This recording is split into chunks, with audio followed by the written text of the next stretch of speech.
Awesome. Welcome, Nami. No, I was gonna say like when we were working through tech issues, you had that GIF running of this surgery happening from like a random ER episode or something like that.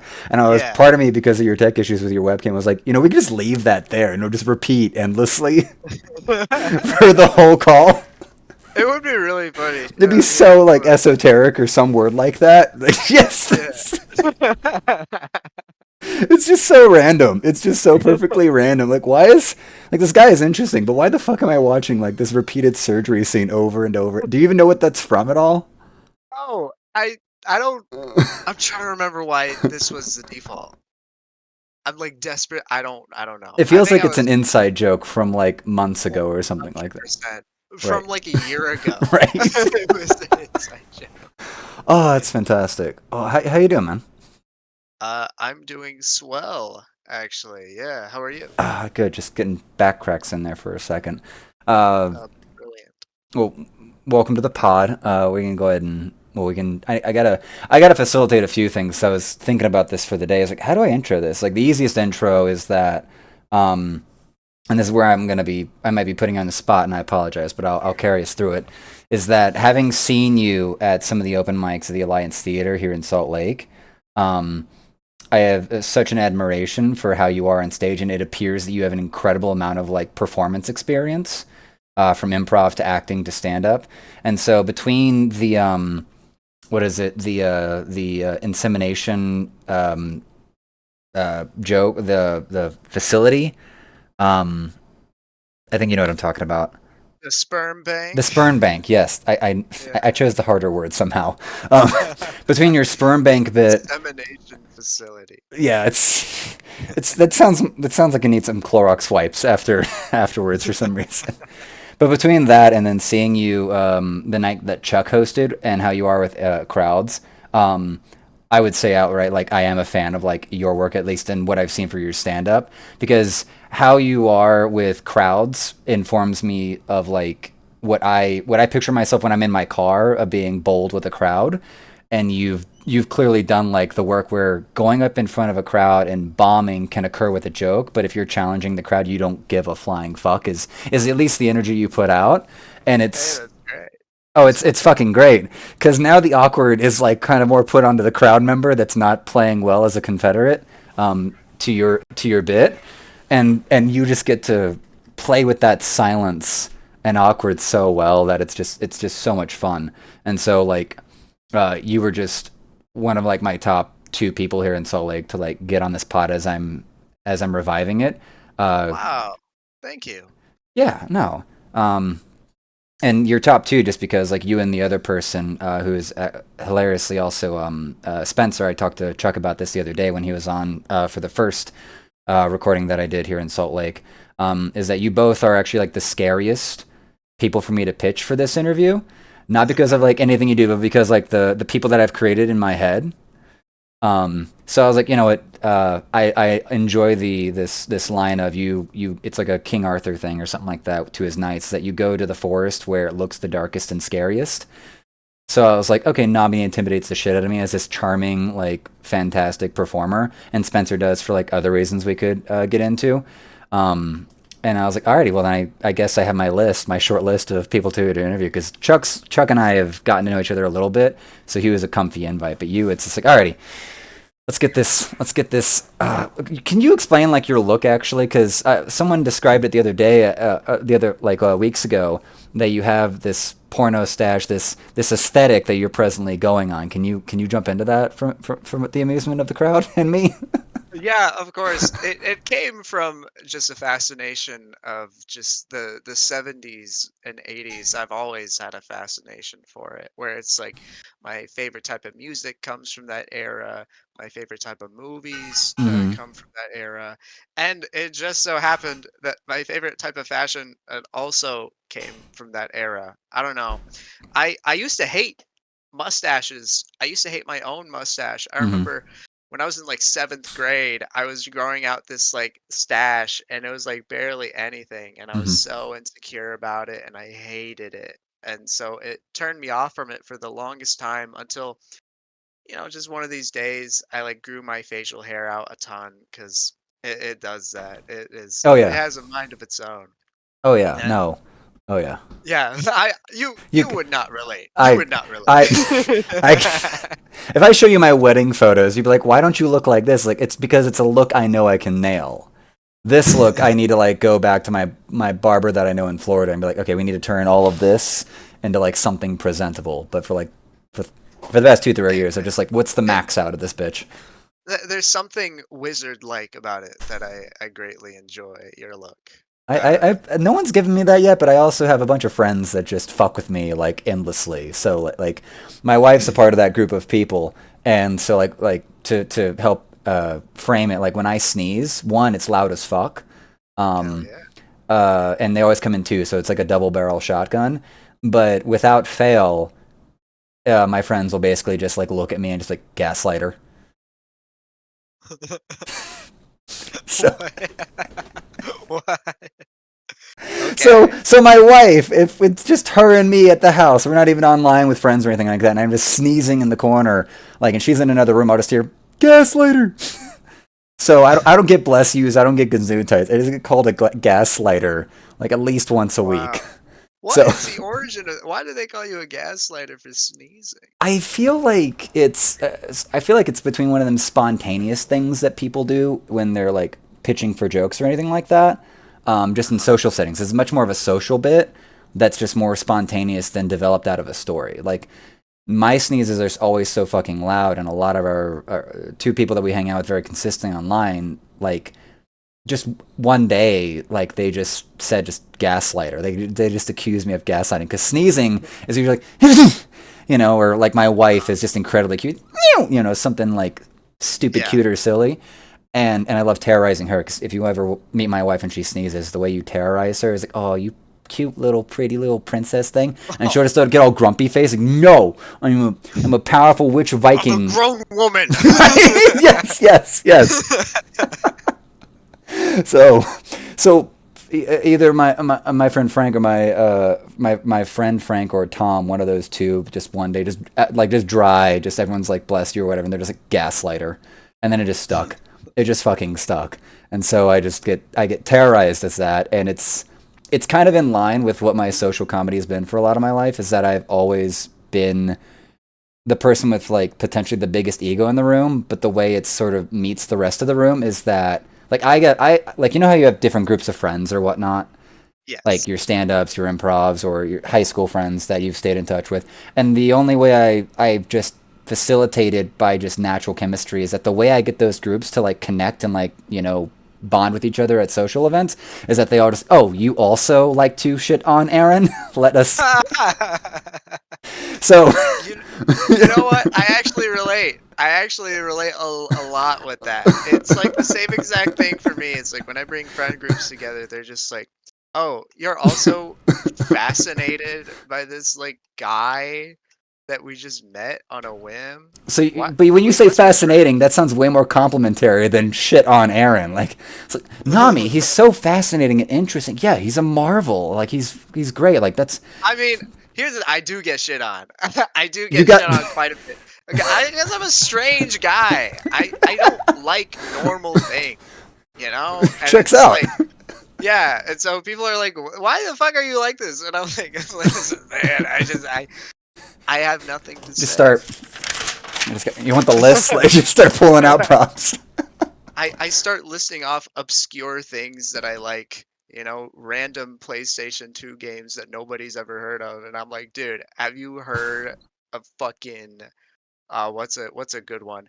Akatsuki Blitzkampf. Have you heard of that? I It's a I want to a say I do, but I'm gonna like look it it's a up real quick. it's a Japanese Akatsuki indie Blitz fighting game. Kampf. Yeah. It's like the last pronunciation of it's like Mein Kampf, but we're not gonna like worry about that Yeah. right now. Well, it's actually fascinating. It's a World War II themed fighting game.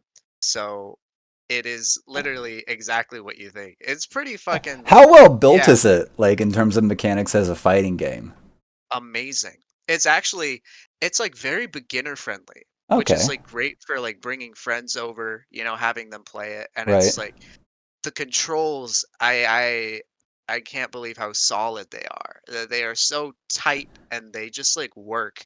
And it's like the characters are also like unique and fun. You know, Nice. Is there I like a love storyline in Akatsuki. that game or anything like that, or is it just like is because like the There is a character design storyline. can yeah. Yeah, there's a storyline. It's nuts. The Nazis of the game are basically the villains. They're like, we're trying to take over the world. And then you have Akatsuki, who's this like I'll admit, actually for the sake of the what? meme, I'm a little disappointed that it's not like it. Just for the dark uh, humor of it, but keep going, keep going.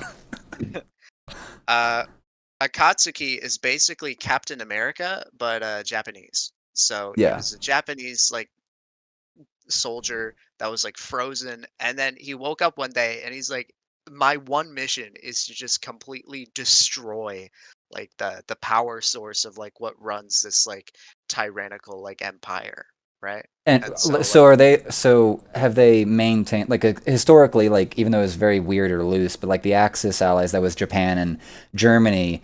Like, so is he against like the Axis as a whole, like the Japan government and Germany, or are they just rewriting history that we're gonna write ourselves as the good guys against the the Nazis in this story, or how does I that? think the I think the main villain is actually part of like the Japan Axis. Okay. Akatsuki like goes against like all of it Yeah. basically. So he Yeah. used to work for Japan, but now he's like, "Fuck you guys! I'm gonna destroy everything." And yeah, and Quality. it's like Akatsuki's very like driven. He doesn't really have like much lines. He's just sort of like, "I'm just gonna I hate it. I'm He's gonna he's an action tear based everything down." MC basically, right? Yeah, he's Yeah. gonna tear everything down. And there's a bunch of other characters. It's weird. There's a nun with guns, and her name is Anonym. I want you to. Is this game on Steam or is it only like on like hard disk Oh no. PS2? Like, It's actually not on PS2. It's actually like so it was only released in arcades, but they had a PC port. So you ooh. have to go to some website, download it, and it runs pretty well, I already have a honestly. friend that like when I tell them about this, they're like, "Can we play that like on a stream on a Friday somehow or something?" I'm just like, Right? it's It's a lot of fun. it And it's sounds like like a banger. pretty easy to get into as well. But yeah, it's just that's just one of the many examples of like, guys, have you heard of this game? It's awesome. And they're like, dude, I'm playing like Zelda. It's like Zelda? How could you? How could you be in the zeitgeist? I need you to at How least be 10 years back at I'm not least. even I'm not even trying to be a hipster. It's just something about like I don't know, the aesthetics and Mm, like the sort of vibe back then because it's like in the mid 2000s during the like GameCube PlayStation 2 era is when developers like figured out how to make good games, but they yeah, also weren't afraid to experiment wild with it. And so you had yeah. many like series, like Hmm. long running series that just got so experimental and weird and awesome. Like one of the first examples that come to my mind is just Tekken 4, Okay. uh, which is widely considered like the black sheep of the Tekken series, but is my favorite Tekken game just because of how amazing it not only looks or and plays, but also feels. You know, you get into the game and it's just nothing like it like Tekken prior. Like it's so serious and gritty and Like the tone cool. of the storyline is what you're getting at here. Everything. Everything. Like the main menu has no music. It's just like text and it's very like futuristic looking and very like of the time. And you go in and then you go into the character select theme. And if you play Tekken 3, the character select theme is like "Meow, meow, ba, da, ba, da, ba, ba, ba." It's It's like fucking awesome, right? But yeah. Tekken 4 is like meow, like, it's very It's like atmospheric and super you minimalistic on its tone setting, which is its own tone choice. It sounds like yeah. just because And having like a silent like loading screen, just like it's just read it. Like this yeah. is it is such a hard fact in front of you that it Uh-huh. actually then your mind has to fill in the rest of the gap, basically. And I love that aspect of Tekken 4 is your mind sort of fills in these gaps outside of the game. And then when you get into the game, it's super grounded, you know. In in Tekken 5, you're fighting at like space stations and dreams. But in Tekken 4, you're fighting in like a parking garage, an airport, you know? It just went super Uh minimalistic in like every aspect. Yeah, And top of a building as well. yeah, It's just well, just classic, everything is different. yeah, classic fighting scenes basically. And it's like I if you were to ask me like what is the perfect representation of like your taste and vibe, I'd tell you Ridge Racer 4 and Tekken 4. It's fours for some reason. For some They reason. they love to get weird with the fourth game, but I love it. But it makes me think about how, because you know how like we're kind of plagued by trilogies these days in a way. Yeah. Um, is that once you get to the fourth one, like even Pirates of the Caribbean did this. Like the third one is a standard like wrap up, and then you get to the fourth one, like the new Jack Sparrow sub series or whatever after World's End. Now it's just it's just whatever. Like I didn't even see the movie, but my almost impression just from seeing the commercials in theaters was that they just went off in an entirely different weird ass direction with a different love interest set and trying to remember what they did in the original Pirates of the Caribbean. I saw a video. I actually go back to this video essay quite often, but this guy basically talks about like why Pirates of the Caribbean, the very first one, was like so masterful, and also why Jack Sparrow was such a powerful, such a wonderful character. And it's because he wasn't the main character like he was in 2 and 3. He was he was the jester to the main characters, and so he gets to be kind of the truth teller Yeah. and this jester basically this comedic relief, but this like agent of chaos inside of like a very serious narrative. And he also has his own deeper parts that allude to like his history. So that just makes like that's what Pirates of the Caribbean is like a masterpiece of its own accord for like all the visual storytelling it did and stuff like that, and so on. And I just love listening to people like break through those levels of analyses because it opens my eyes, and I love deep analysis.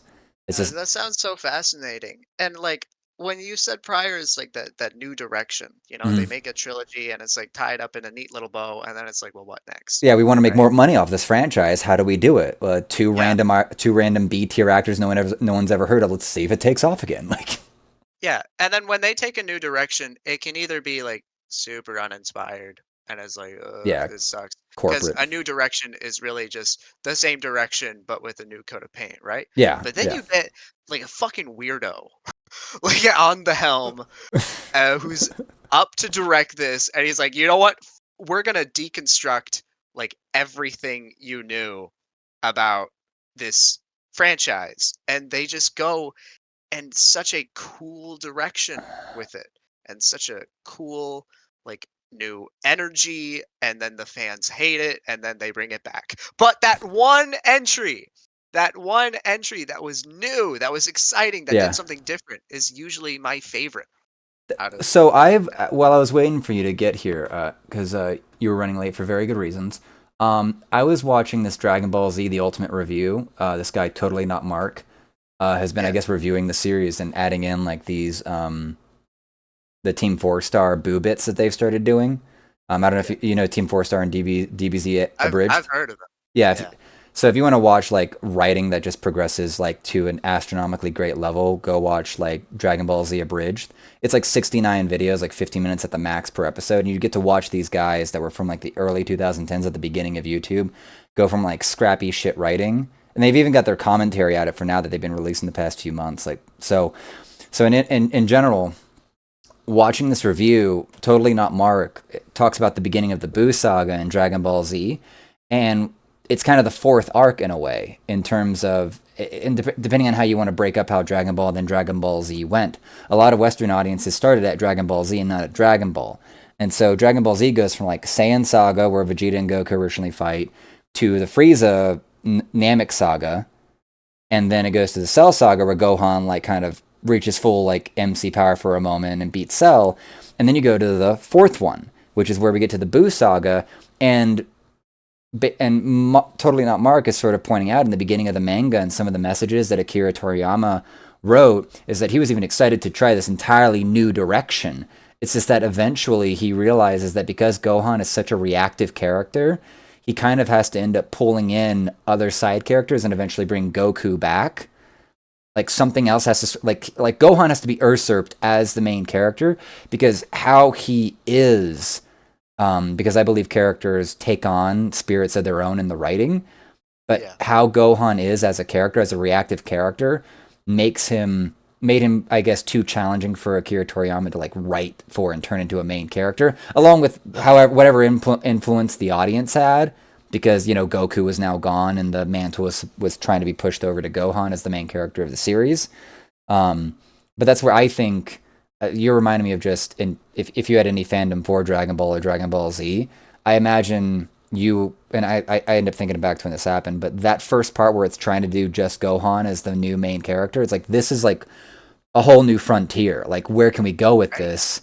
And then eventually it kind of turns into exactly what it's always been. It makes me so sad hearing about that because it's like, this is so exciting. I always knew Gohan was robbed. My friends would tell me is like, Gohan was so cool, and then they just brought Goku back. And it's like, I I get that it's challenging to write a character like Gohan Yeah. as a protagonist, but that dynamic, that new direction is something that is just I'd like for them to take that risk. And I know sometimes, these like big studios and these like people making a show, they're unable to really take that risk. But Yeah. when they do, at least me personally, I appreciate it a lot more because of that ambition, hmm you know? That ambition is everything. Do you want like I don't get the impression you've ever been a fan of Dragon Ball or Dragon Ball Z. Not really. I saw a few So episodes at a friend's house. yeah, yeah, no, you're good because you want to hear the heartbreaking about Gohan's story instead of the Buu saga. What is it? It's that how does this go? Goku shows up. He's only got like a day because of rules of bringing him back from the other world because he died at the end of Cell. Yada yada. Him and Vegeta fight. Goku goes Super Saiyan 3 and then pops away. Vegeta sacrifices himself to try to kill Buu. Buu is then unchallenged. Yada yada. Um, and somewhere along the way, Gohan gets basically taken to another planet by Supreme Kai, which is like a new level of the gods. Irrelevant.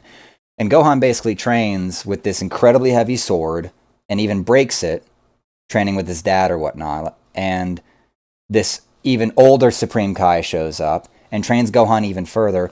Gohan then comes back to Earth to face off like this full powerful Buu. Buu's had like a transformation at this point.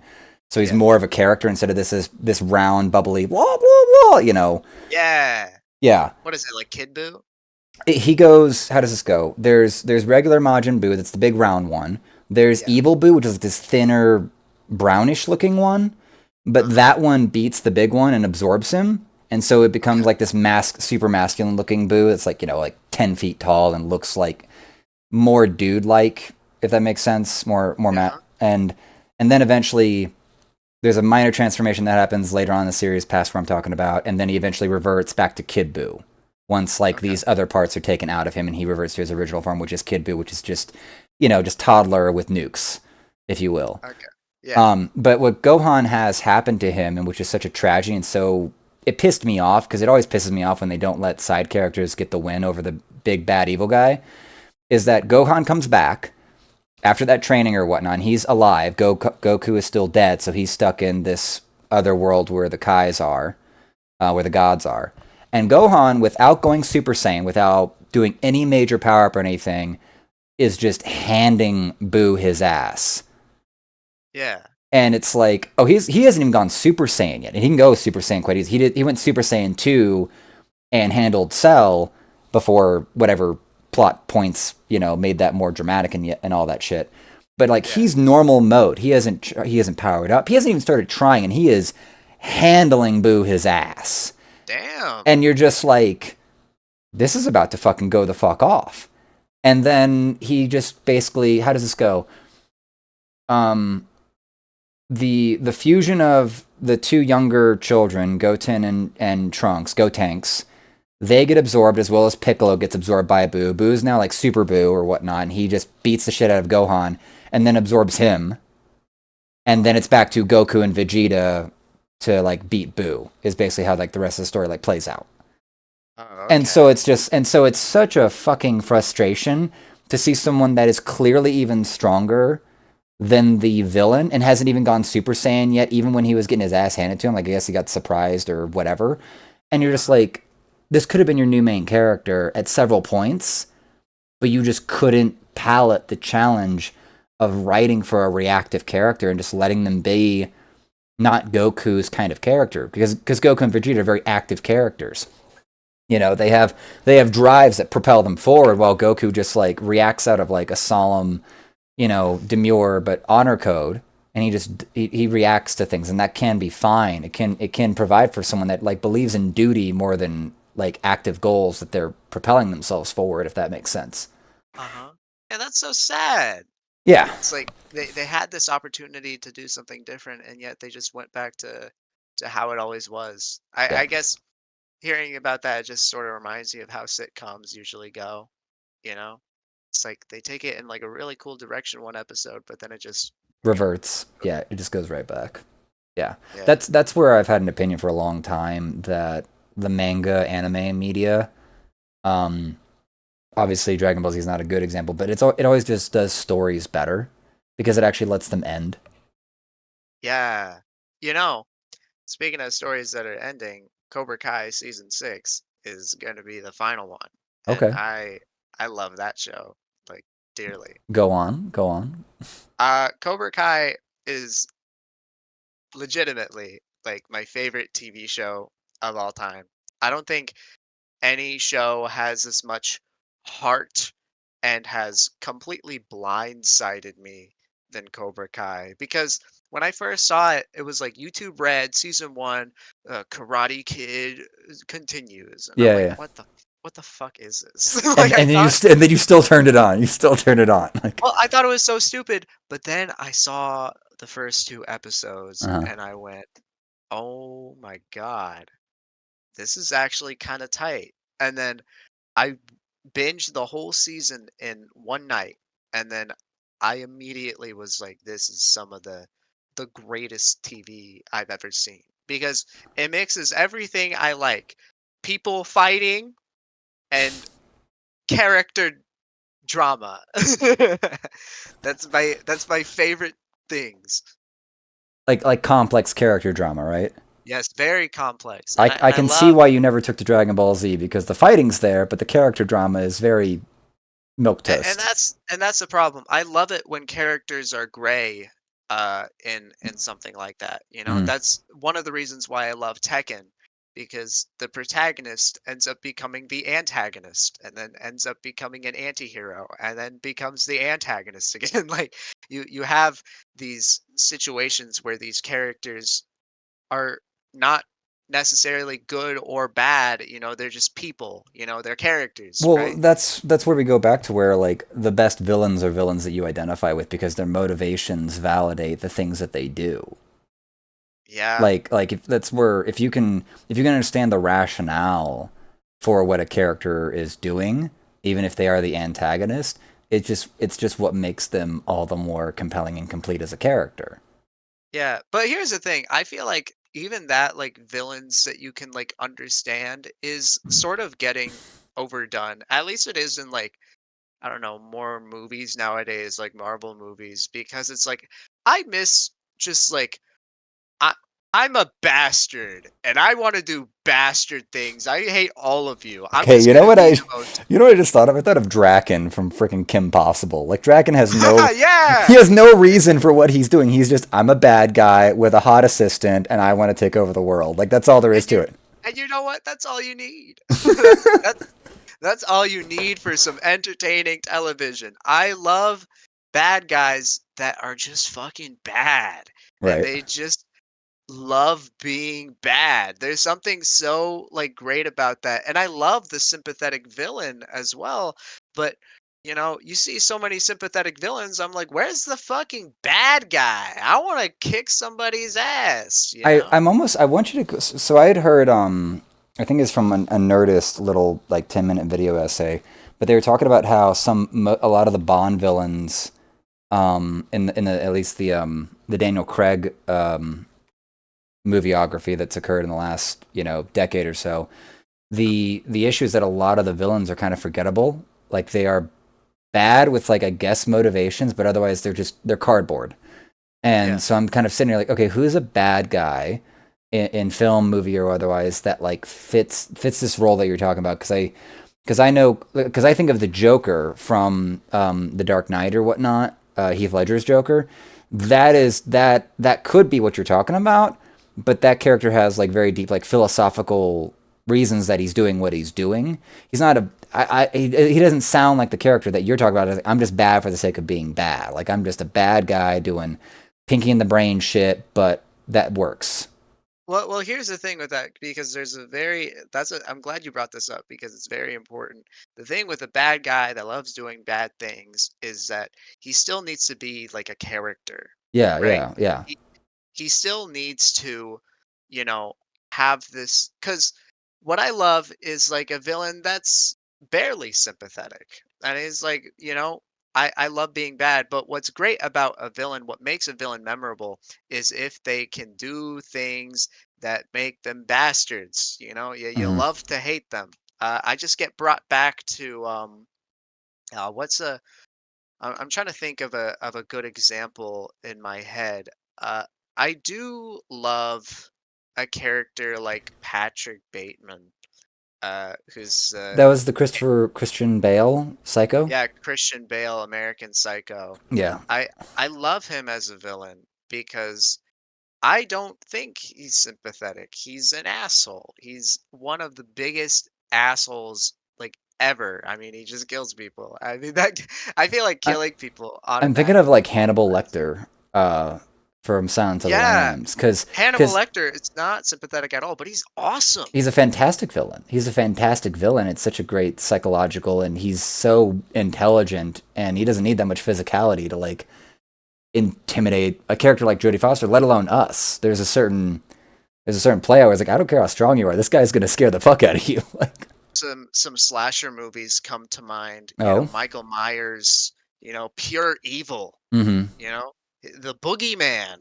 people refer him as. He's literally like evil incarnate. yeah. Jason, he's like a little sympathetic because of his past, but man, that dude just murders, murders, murders. After like the second batch of teenagers he kills, you're kind of like, do you need to keep going, bud? Like Yeah, you could set up a pizza parlor, like we. and he comes back alive, and then he kills people again, and it's like, broski, can we got it, we got the message, we won't have sex anymore, and it's like, God damn it! You reminded me that I didn't know this, but apparently a lot of the producers or something like that around horror movies are actually like of a Christian background. And like once you say it out loud, like that makes sense, like anti-demonic, messaging and stuff like that.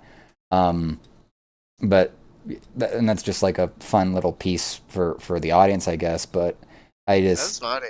I also end up thinking like these days that because of I think this is like this bottleneck occurring. I actually was recording on my phone. I've not released it because I guess it was just good practice. Um, but I'm thinking about like the writers strike that's going on right now, and like there's videos of Brennan Lee Mulligan out there just rallying people with D&D calls and stuff like that. And what I was sort of thinking out loud on this video about um, is how unions are at least not as historically effective as people think, at least by some of the analyses I've taken from other people. But the really big thing I was thinking about is that the death of the big studios is kind of imminent in my mind because the what the internet is providing, YouTube and such, is pretty much allowing for individuals or brands to sort of retake that market share. And so 100%. there's a part of me that just looks at this strike and I'm like, you guys can have the right to try to use your union, um, use your voice to, try to adjust the situation appropriately, and so on. But there's a part of me that's also just like, I don't think I have that activist bone in me really. Um, because my thought is like, I don't know, I don't understand why no one's not hiring a bunch of these freaking actors right now. Like I know A24 Studios is like is obliging with the union with the guilds terms or whatnot, and so they're like A24 is making like radical shit. At Yeah. least is my understanding. But I'm just also like looking at like it's like we have an army of like Twitch streamers and YouTubers And some part of me just kind of is like, some part of me watches a lot of them and is like, how are you guys not maximizing more on like what's available to you for like in terms of like reinvesting into your brand? Like I think of like Pokemon's not the best example, but she's like a really big streamer, and it's apparent to me that she's a hardworking, disciplined streamer. But there's nothing in my mind that lets me know like she's gonna stop streaming for 6 months to a year or something like that, or like reduce her schedule to be like, I'm gonna hire writers and we're gonna make something fucking awesome, make a horror movie or something like that, Oh, and do something like that, and just put it on her own fucking YouTube or whatnot. Um, yeah. and that's kind of like my loose thoughts around like what's happening presently is like the big studio is much like big media on the news and politics side, and we don't got to go anywhere near that. But uh, inside the entertainment world, it's like we have Mr. Beast, all these other YouTubers, and there's a certain point where it's like, at what point do you start hiring these writers to just make cool shit? You Well, know, Mr. Beast, I feel like Mr. Beast hires a lot of people, for his stuff. I Like wouldn't be he's surprised if he definitely did. I wouldn't be surprised if he did. he, It's just the most obvious example in the argument that I'm running. You know. well, it's funny that you bring this up because this is something that I've always wondered about, these independent creators on YouTube and Twitch because I don't know if it's now, but there used to be this fascination of these like creators to like do something more, Yeah. we gotta make a movie Right. or we gotta, do so. It reminds me of Smosh Ooh, where ooh, like ooh.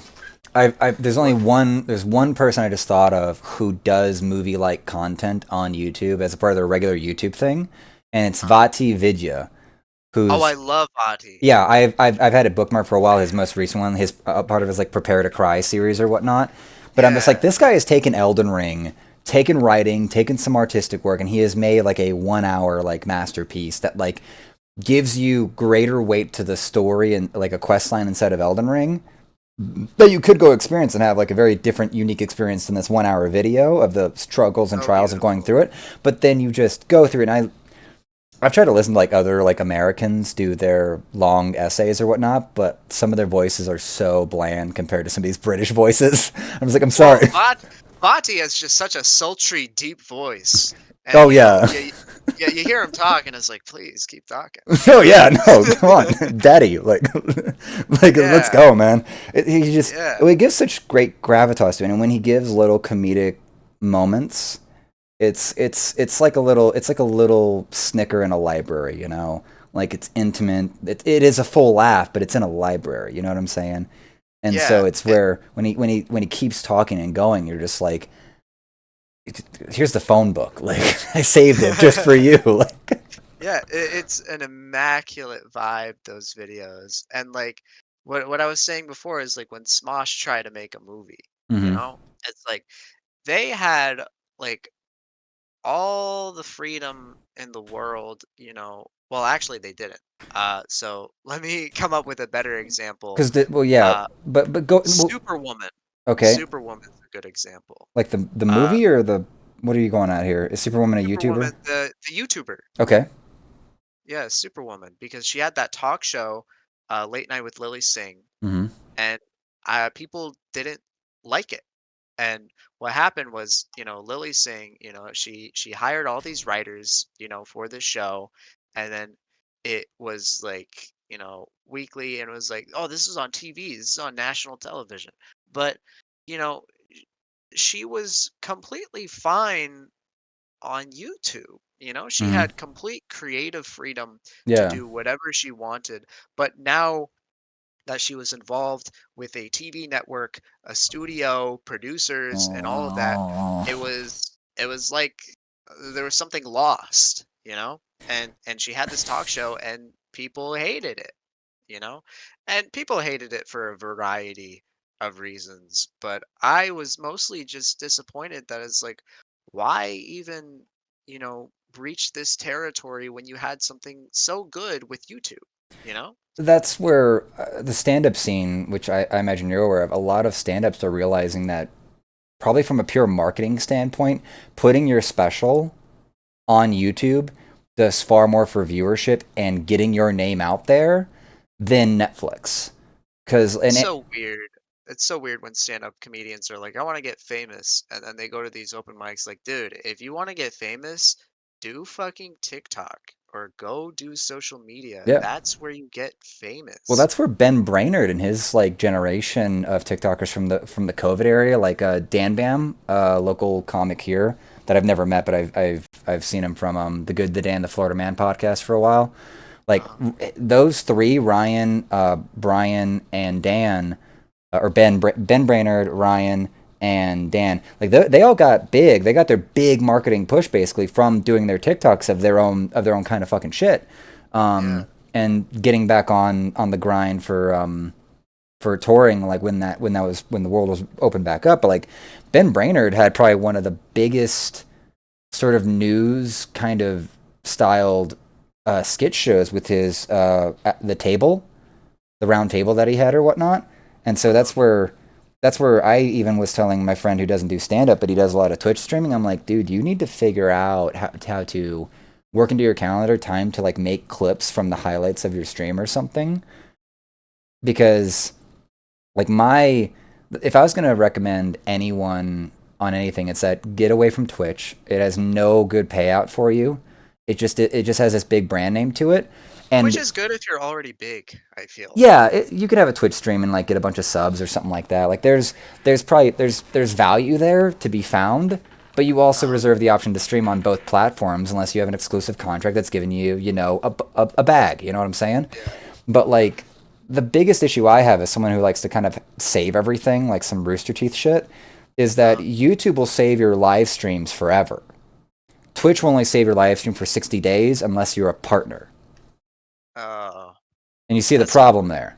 Yeah, That's so annoying. yeah, and Yeah. so like, you know, if a hard drive of mine goes out like in 61 days and my backup stream, so to speak, was on Twitch, that archive, that backup is gone. Like, but if it's on YouTube, yeah, the MP4 file doesn't have separated audios for like my audio and your audio, but I can be okay with that as long as I could still go to YouTube and download that file and be able to do something with it if I had an idea. But the hard drive that it was locally recorded on is, you know, gotten fried or met a magnet at an unfortunate time of the year.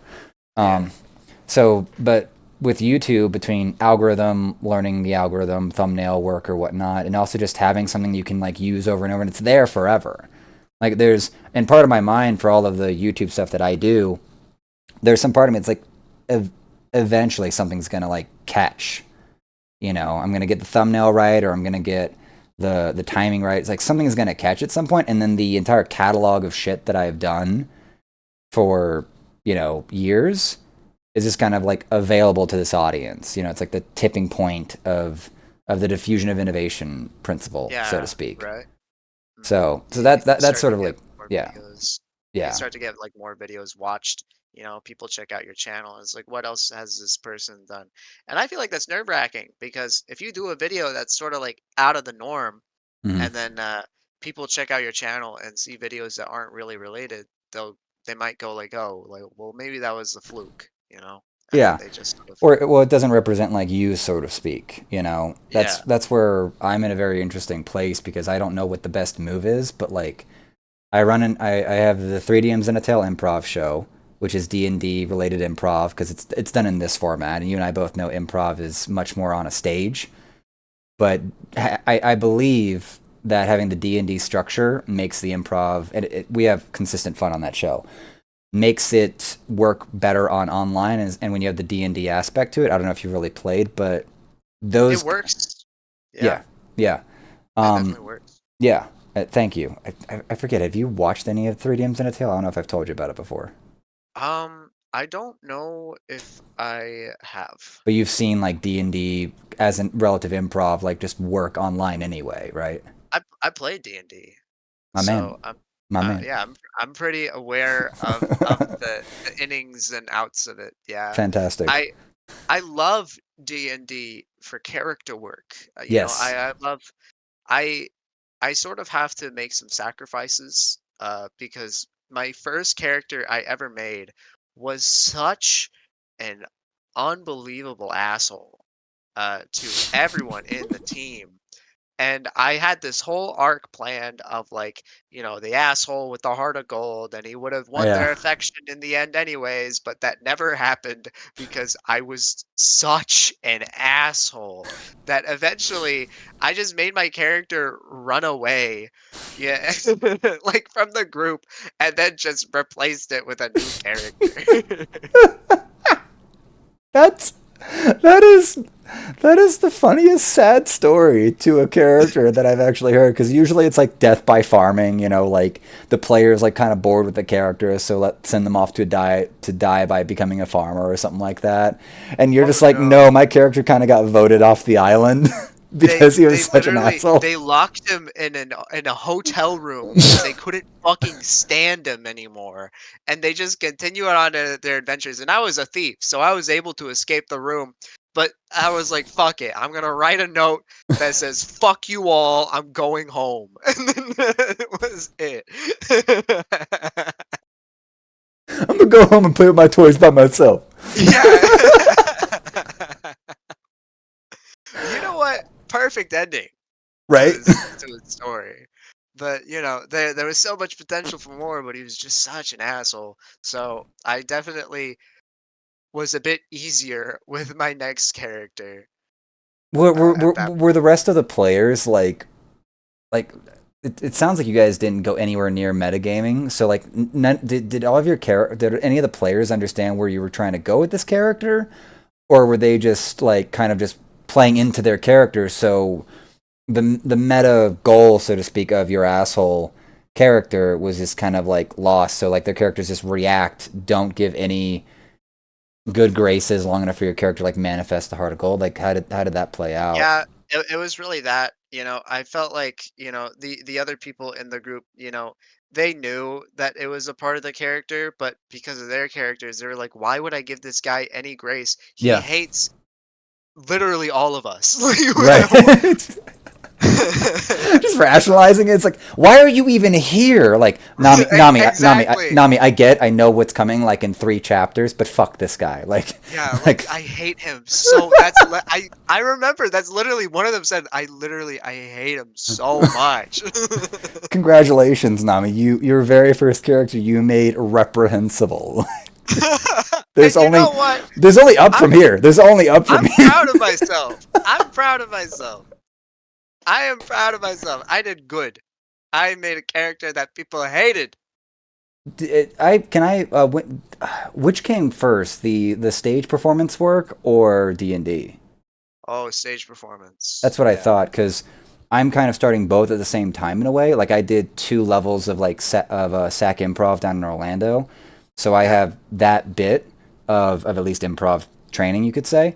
But Uh-huh. being on stage stuff is kind of like, I wish I'd have done drama instead of soccer and attempted football, um, because it's always been more exciting to me. Like because of my psychology interests, like the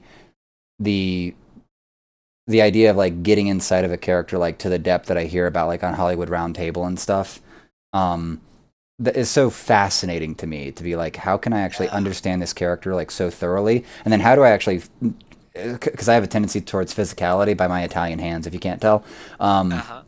that how do I get that physicality, that energy to just like come out to like be, be this character. Um, Right. so Yeah. like in the Wrathful Rhapsody, which unfortunately we didn't capture a lot of this shit. Um, there's 15 episodes that are on schedule to get released, but um, in this prelude where we weren't recording, my character that had gone from Ravsbin to Wrath, like through some untimely attempting to eat his body, the warlord spirit was allowed to take over the corporeal form, while the naive, Luke Skywalker farm boy guy like just gets banished and just taken away by God. So I was a warlord for a lot of episodes, but I had no personality, because like at some point I realized, like, because I was talking to my DM about this, he's like, you're not acting like a warlord. You're not being aggressive. You're not asserting yourself. And I was like, it's like, I know to be tactical, but like I need to figure out how to be, because he's a fighter. I was like, I need to be more barbarianish. Something's off here. And then I finally, because Chris, my DM, had told me like what he knows experienced players understand about actualizing characters is just give me the base personality, and that's like that's all they need, and then they just Yeah. can fly into them, so to speak, very easily. And I was like, Okay. okay, let me do my thing of writing out this character more so that I can process it, like write out like a something like a backstory, like a couple paragraphs, just so I can let that channel out of me and then reflect back into me, if you will, Yes. and give that personality bit. And Chris then said, probably like by the end of the major arc we were inside of, he's like, I've never seen anyone go that flip that hard, that fast from like novice to like all the fucking in on like their character. I'm just like, I needed to write. Like that's if I've learned anything about my life is that writing allows me to process things so well and so thoroughly that when applied Yeah. to even D&D, it goes from like uninteractive, warlord to like, let's fucking go! Yeah, that's what I'm talking about. Let's go one-on-one this horseman. Fuck him. I love it when, in D&D you are able to just like really let loose, you know? Oh yeah. Uh, I'm gonna change this. Uh, Is that so a dragon snooting or something like that? oh no, that's Garfield. Here, Okay, that's okay, okay. that's Put your Garfield okay. getting. Here's I see it, but put your head back where it was. Okay, Uh, this kind of looks like a Muppet dragon, but its head for some reason is poking out of like the left side of a gravestone, and it's what? just Oh, yeah, like I you see it see a it. little. It's a little weird, but like Yeah, that's what my mind created until you revealed the raisin hater. Um, yeah. No, it's Garfield getting pissed in. But anyways, uh, he's eating. I know he's eating spaghetti, but now it's in my head. no, look at it. He's Wait. definitely. Oh no. It looked like uh, weird swallowing spaghetti animation. No, he's just getting squirted into. Gross. uh, but anyways, what I love about D&D is that it really is a time where you can really let loose. And Yeah. I didn't realize this, when I first started playing, but the true enemy of good D&D is metagaming, because it's Yeah. like when you are not completely immersed into your character and into this world. And honestly, it takes experience to know like how loose like you are slash wanna be, because people will play and it's like, can I do this? And you're like, just do it. Yeah. Just Stop asking say whatever you questions and just do the thing. one of the most inspiring moments of D&D for me was at the near the end of this campaign. We had this object that was so vital, so important to us, and we needed to get this object in order to basically beat the campaign. Right. And one of our characters was right there at the object, and he was gonna go to it, but his character, he got distracted easily uh by shiny things. And Mm-hmm. so he saw some gold like on the other side of like a huge battlefield, and he went, I'm going towards the gold. And then we were all like, what? And that's what you need. You need those ringers. You need those ringers. I I'm with you on that for especially having seen like myself and others as level 1 improvisers. The same thing kind of goes into D&D is that if you can think it, then just do it. Is kind of what your principality should be. I can understand the trepidation for asking questions, but Yeah. if you have a good DM, one, they never take your agency away, because that's what I've realized in some 3DM stuff, but also listening and talking to DMs that have been doing it for like 15 plus years, is that like you never remove player agency. Um, Yeah. and for the player, it's like it's kind of I think you might understand this of teaching people how to go from their subconscious instead of from their conscious mind inside of improv. Yeah. Because one of the things that, and I actually understand this probably better in the area of helping people discuss their psychological or emotions. Uh-huh. Because what I like to sort of give people as a tool is that I like to encourage people to like, if you have some scar, basically an emotional scarring, one of the things that I've understood is, especially people that are really like kind of reserved about it, is that like I'm gonna give you room to puke on me right now because you need to start figuring out what the fuck's going on, And the best thing I can tell you is to puke on me, because one, I'm asking you to do it, so the consent is there for the mess that's about to occur. Two, it's gonna be a mess because you don't know what the fuck is going on in your head and heart, and speaking it out loud might just get that hamster off the wheel, and so you can actually like dissect what the fuck the hamster actually is. And so Yeah. getting people just in conversation to, especially when they're like in deep emotional problems, let's say, is like, say the thing that's coming to your mind right now, because it doesn't need to be true, accurate, or not hurtful, but it's probably the most truthful thing you can say right now in this discovery process we're going through. Yeah, from your gut, from your Yeah. basically from your body, Yeah. you know, Yeah. it becomes this absolute electric thing, and that is the basis of improv, is that electric impulse to Mm-hmm. just say what's on your mind, your gut instinct. Because from my work getting people like into improv and getting comfortable with improv, one of the most consistent things I find is a fear of doing well and a fear of freezing. You know, Can you it's can like you define the first one? doing well, because people who play improv get this idea in their head that they need to do well. They need to be funny, they need to be Okay, quick. okay. So a complex around executing at an optim at even just an effective level, and Yeah. then the other end of that is being is because I was almost hearing that as like, what, fear of success? What are we talking about with these ego motherfuckers? No, it's I'm with you. I'm with you. I'm with you because Okay, yeah. I'm it's glad you clarified. yeah. Because well, I think of one guy me and my wife had in our level one class, and this guy got in his way so much because he was even watching rewatching our improv showcase with a friend, he could sense the energy off the guy through the screen from like 5 years ago.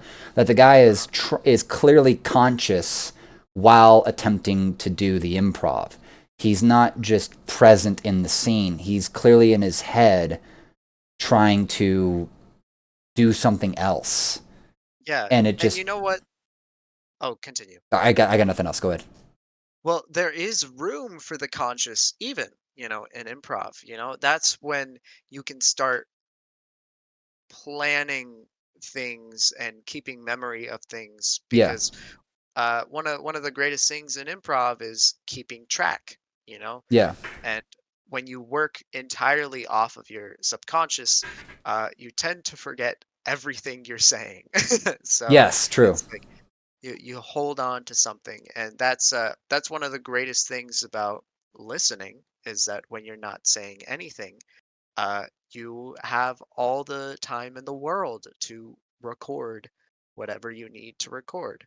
And it's like what I try to teach early on is let loose, Mhm. let absolute loose, go crazy, go bananas, say whatever's on your mind. Because when you're letting loose and saying things that are absolutely like ridiculous, Mhm. right? There is room to be able to shave that down and be able to get it to a point where it's like pristine and it's like effective and it works well. Because the sad truth is that if somebody is out there who hasn't done improv before and they're like, "Oh, I want to do improv, but I feel like I'm going to be bad at it." Yeah. Yeah, It's like, you well, are. don't worry. If you were starting pottery tomorrow, you'd also be bad at pottery. Like, But being bad at something does not make you a bad person or make you incompetent. yeah. When you start at something, you are gonna be subpar, unless you're just a really fucking cool guy, then that's great. But for like the rest of like humanity, you know, The for rest of for the us have to rest try. yeah, the rest of us have to develop skills, and have to really grind it out in order to get it right. And it's a tough thing because it requires discipline. And some people have that discipline, some people don't. And discipline is a muscle. The Mm. more discipline you practice, the better discipline you get. And so when someone is always in their head, it reminds me of when I started doing stand up, I had been writing material for about 4 months. I had been every day, writing something, writing, just so when I get to an open mic, I use my best material and I'm crazy out the gate, right? I'm good out the gate. I don't need to deal with the embarrassment of failing. And what I found out was that when I did my first open mic, when I did stand up, I was barely any better than the guy that just said fuck it and said what was on his mind that day, Yeah. because the you need that experience Yeah. of being able to try and fail at something, because when you don't have that, like when you're constantly in your head and thinking about like, oh, I'm going to do this and this and this, everyone has a plan until they get punched in the face, right? Something goes wrong all the time, and you have to know how to deal with it. So I talked to Chuck about this on his episode, and it's a running theory of mine that there are like between 4 or 5 types of comedy. And the question I'm going to get to with you is, um, what value did improv play into stand up? Because my theory runs that there's the 5 types of comedy is like improv, which is performed on the spot but looks rehearsed. Stand up, which is rehearsed but looks like it's on the spot. Skit comedy, which is like SNL stuff, where it's rehearsed, it's written, it's performed, and there's a whole scenery that kind of goes into that, basically. Yeah. And then the one that's the easiest to remember, I feel like there was a fifth one, but I haven't remembered it, so it might be diluted anyway. But the fifth one is the bait that makes everyone think that they can do any of the other types of comedy, and it's social comedy. It's where the people that are funny with their friends think they can go on stage and be funny with a random audience, basically. And so that's like tangentially related to the question I'm asking, which is, as someone who had more what was actually, help paint your resume, your CV for me. I'm not hiring shit right now. I have no money, but what's give me like your background for like in terms of performance. What was like your first craft, if you will? Well, I had never performed in really anything. I sung in elementary school for like a commercial one So time. wait, so you only wait in a commercial? Okay, I just did like fifth grade Not chorus, not commercial. It was a news segment actually. We sung like for like Peace, and I like on was the only KSL one. or something, or like on your Yeah, on okay, KSL, and I was the only one that volunteered because I loved being on camera, and so I sung, and then I felt so happy. I was like, "Oh my gosh, I sung! People heard me sing." But I feel like my legitimate performance experience was probably in junior high when okay. the choir teacher convinced me to do Little Mermaid Junior when I was a freshman. So what does that look? You're I don't like, know what Little Mermaid Junior is. I know Little Mer. Little yeah, Little Mermaid Junior is Little Mermaid, but designed for children. So, yeah. Are we? Is the Disney version not for children, or are we referring to the original tale of Little Mermaid, where like she sews her legs back together and gets Oh her? yeah, I Yeah. love those. I love grim fairy tales, but no. So Little Mermaid like has music that is sort of designed for like adults that can do great things with their voice, but Little Mermaid Junior is designed for kids that like are still, haven't Developing. gone through puberty or going through puberty, and they So can't is it like really make super toned noise. down and like young in its like young It focused in its tone or something like that, Yeah, or it's toned down, it's abridged, there's not much plot hmm because it's designed for kids. So it's yeah, basically like a the hey, s- let's run this really quick yeah, a version of super simple plot basically. Yeah. yeah. Okay. Okay. And I was Scuttle. I was a bird, and I already like this casting actually. I already like this yeah, actually. and I had my own song with my own backup dancers, and I remember thinking I was so badass, Oh yeah. because I didn't really have any lines. I was in the same part of the stage the whole entire production, but I got my own song, and I remember making people laugh on stage, and it was something that I really liked doing because I was always a class clown, in school. I'd always like try to be funny. Yeah. Sometimes it worked, sometimes it failed, but I always tried to be funny just because, I like being funny, I like seeing people smile, it's like ever since I was a kid, I was like, if I could make someone, and I swear I was like 5 when I thought this, is like if I could make someone, forget about how bad their day is, just Mhm. for a second, I felt like it was worth it. So I wanted to be funny. And ever since like my freshman year, I did theater for like 4 years.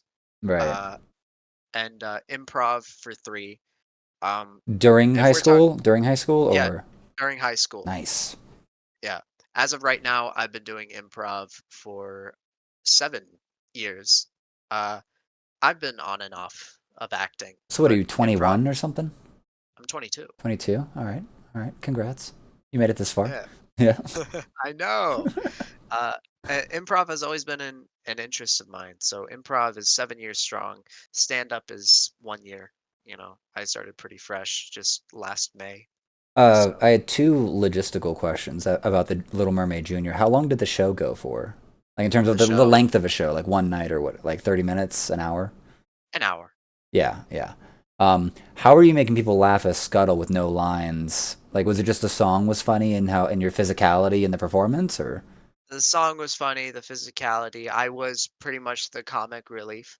right? So I would come on, I'd say some silly line, and then I heard people laughing. I assumed they were laughing at And that me. just that Maybe, just that just got you. It just must. yeah, maybe they were laughing at a fucking bird. I don't know, or maybe it was me.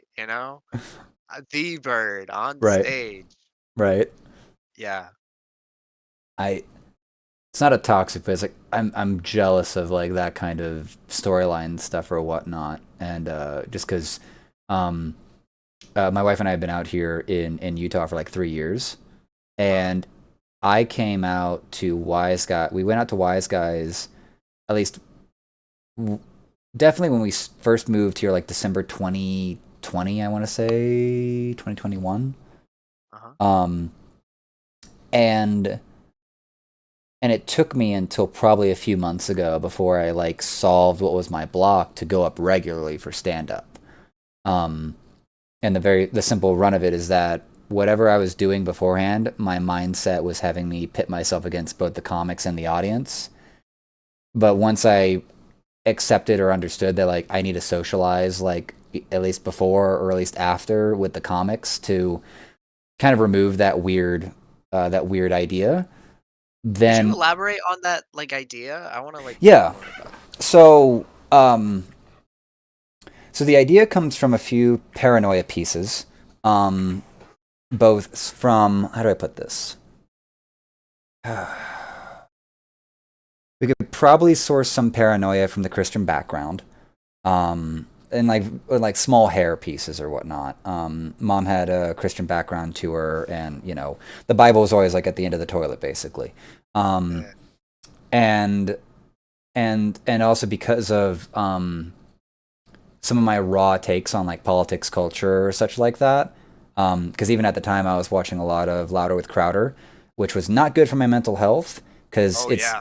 it's it's just the and I, without making like a political statement, it's just watching the news that often, even if it has comedy surrounding it, is just not good for you. Because I was watching myself like become the basement dwelling, paranoid, conspiracy theory kind of guy, Uh-huh.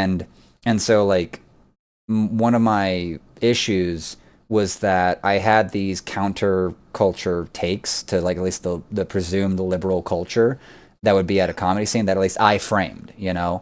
Um, and so I was afraid I was going to go up there and instantly turn the entire like room, the comics and the audience against me, and I'd be ostracized within one attempted open mic, and that was like the ridiculous level of narrative that I had like created.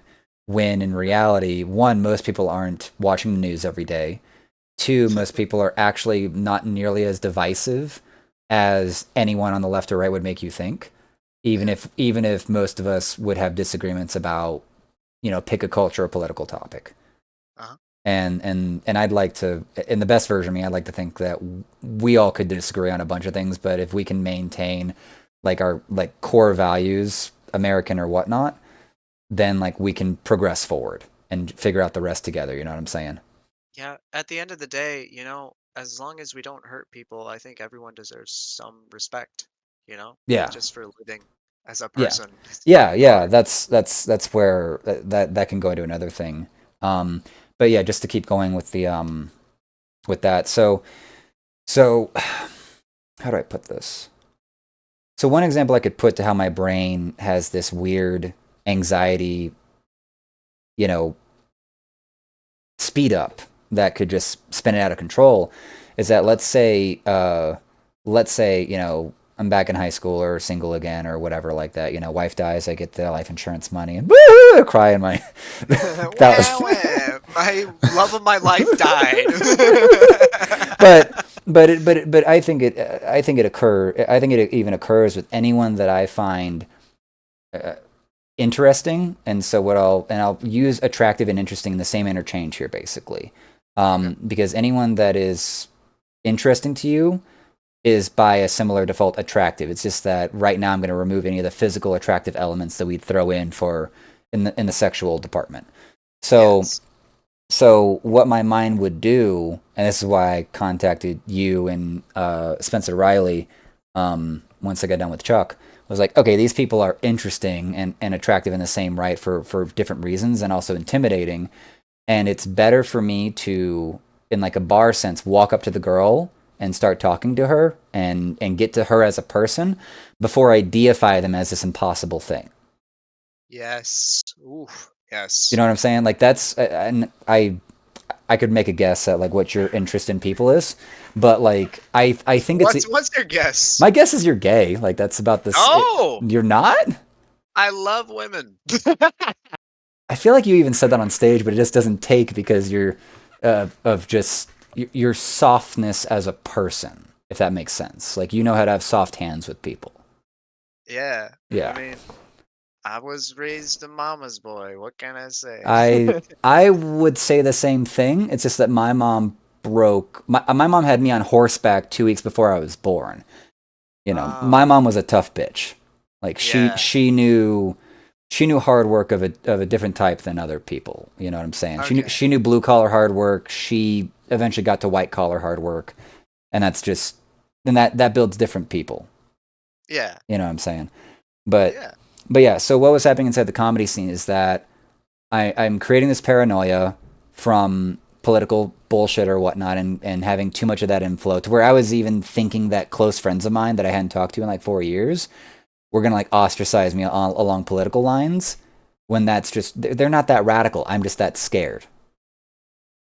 And Right? so Yeah. eventually what it really broke down to, let me think about this. I knew I needed to go. I knew I needed to just talk to people. And so it was like one Tuesday at Wise Guys where I was like sitting there. I was like, I could just sit down and like play the work on my notes and like work on my jokes and just sit in a corner and write and isolate myself like I'd done before. Go up, bomb, have Scott Fillmore roast me, and then I don't go back for like 6 months. Like, The fate of every starving comic right. is But um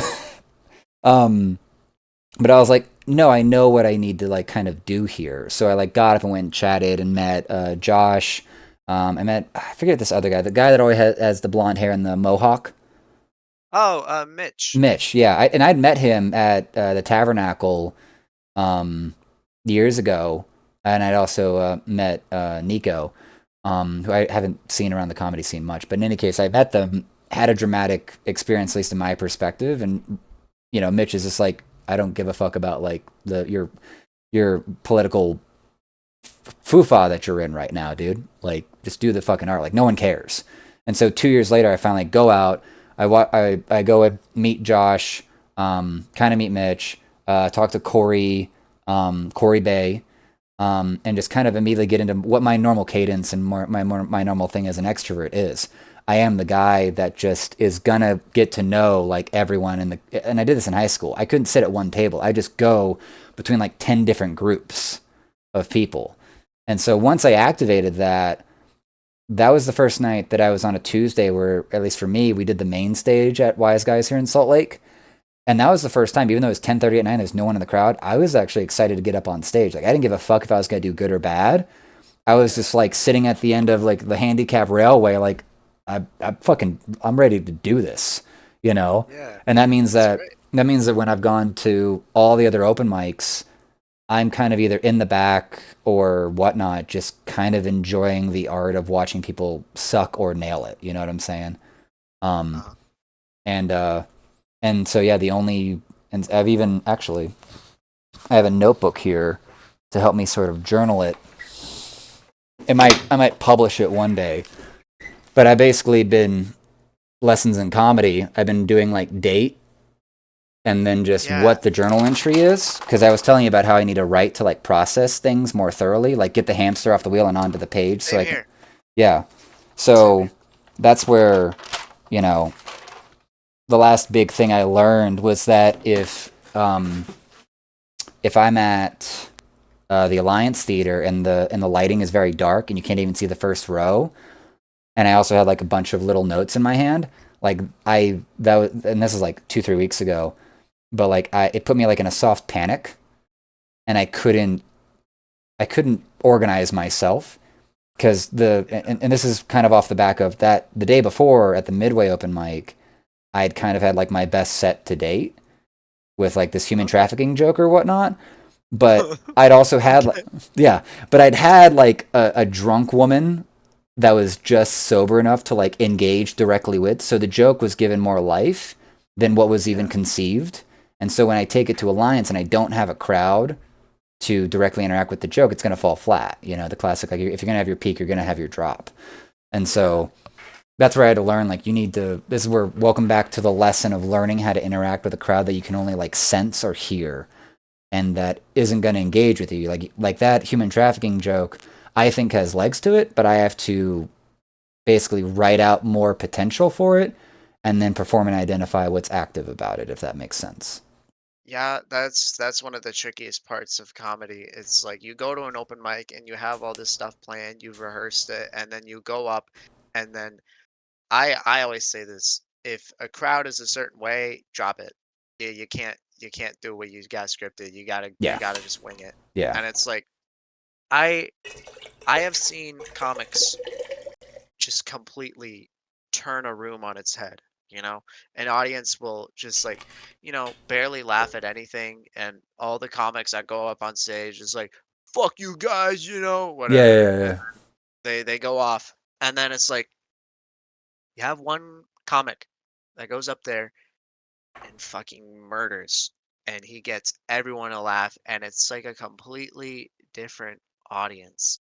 And it's like that those moments, you know, are reproducible. You can turn any audience like for your favor, but it requires work, which is why I always say like don't blame the audience, because the audience usually isn't the issue. Sometimes, I feel like more comics, it'd be nice if they understood this, but sometimes we're just not funny. No, I'm with you on that. And Chuck has a really good little story about this. He has two in a way from early parts of his career, and also I guess more recently, where the first one is where he did the biggest bombing he ever did, like in Vegas or something like that, with like Yeah. Rodney Oh, Norman. I Yeah, heard about it. yeah. Yeah. And then when he started like yelling at them, like it turned him because now he's like the villain, and the crowd gets to like laugh at him.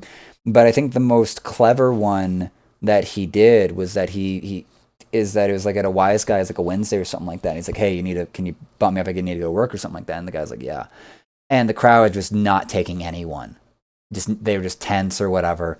And after getting like moved up the list or whatnot, Chuck just goes up there and just penis and just walks off and it just breaks the crowd and like everyone's just like down for it now. Like that's his whole set. This is drop in, do that, and leave. Like he's good. And I'm And, just and, and that's what you need, because God, I've sat through every open mic I've ever been. Hmm. I've pretty much never left early. Maybe there was one or two that I had to, but I've Yeah. always stayed for the whole thing. And what I Yeah. noticed about every open mic, because I've learned a lot about what kills an open mic and what makes an open mic great. Right. Uh, Something that kills an open mic is when you have so many damn comics, and then you just have a few comics in a row that are just not funny at all. And then the audience starts to get sleepy, and we're just like, oh God, we, it's like, what have I done? They're looking at their night. And meanwhile, some guy's like screaming into the microphone about like having sex with like I don't know some Basically an incel minority, topic. Just yeah, an minority group of women, and they're just like the audience is just like looking at their hands. It's like, I chose this. yeah, and you know, don't blame the audience because as an audience member, sometimes comics are fucking unbearable. Oh And yeah. it's like you sit through Jesus at a Tuesday open mic at Wise Guys, 70 comics. Yeah. It's like, God, if the people who stay, bravo. Oh yeah. Some of the nicest people. Some of the nicest people. They just don't want to go home. Like it's like we have our kids at home. I'll deal with this asshole. Like, Yeah. no, I and I'm with you on that because this is where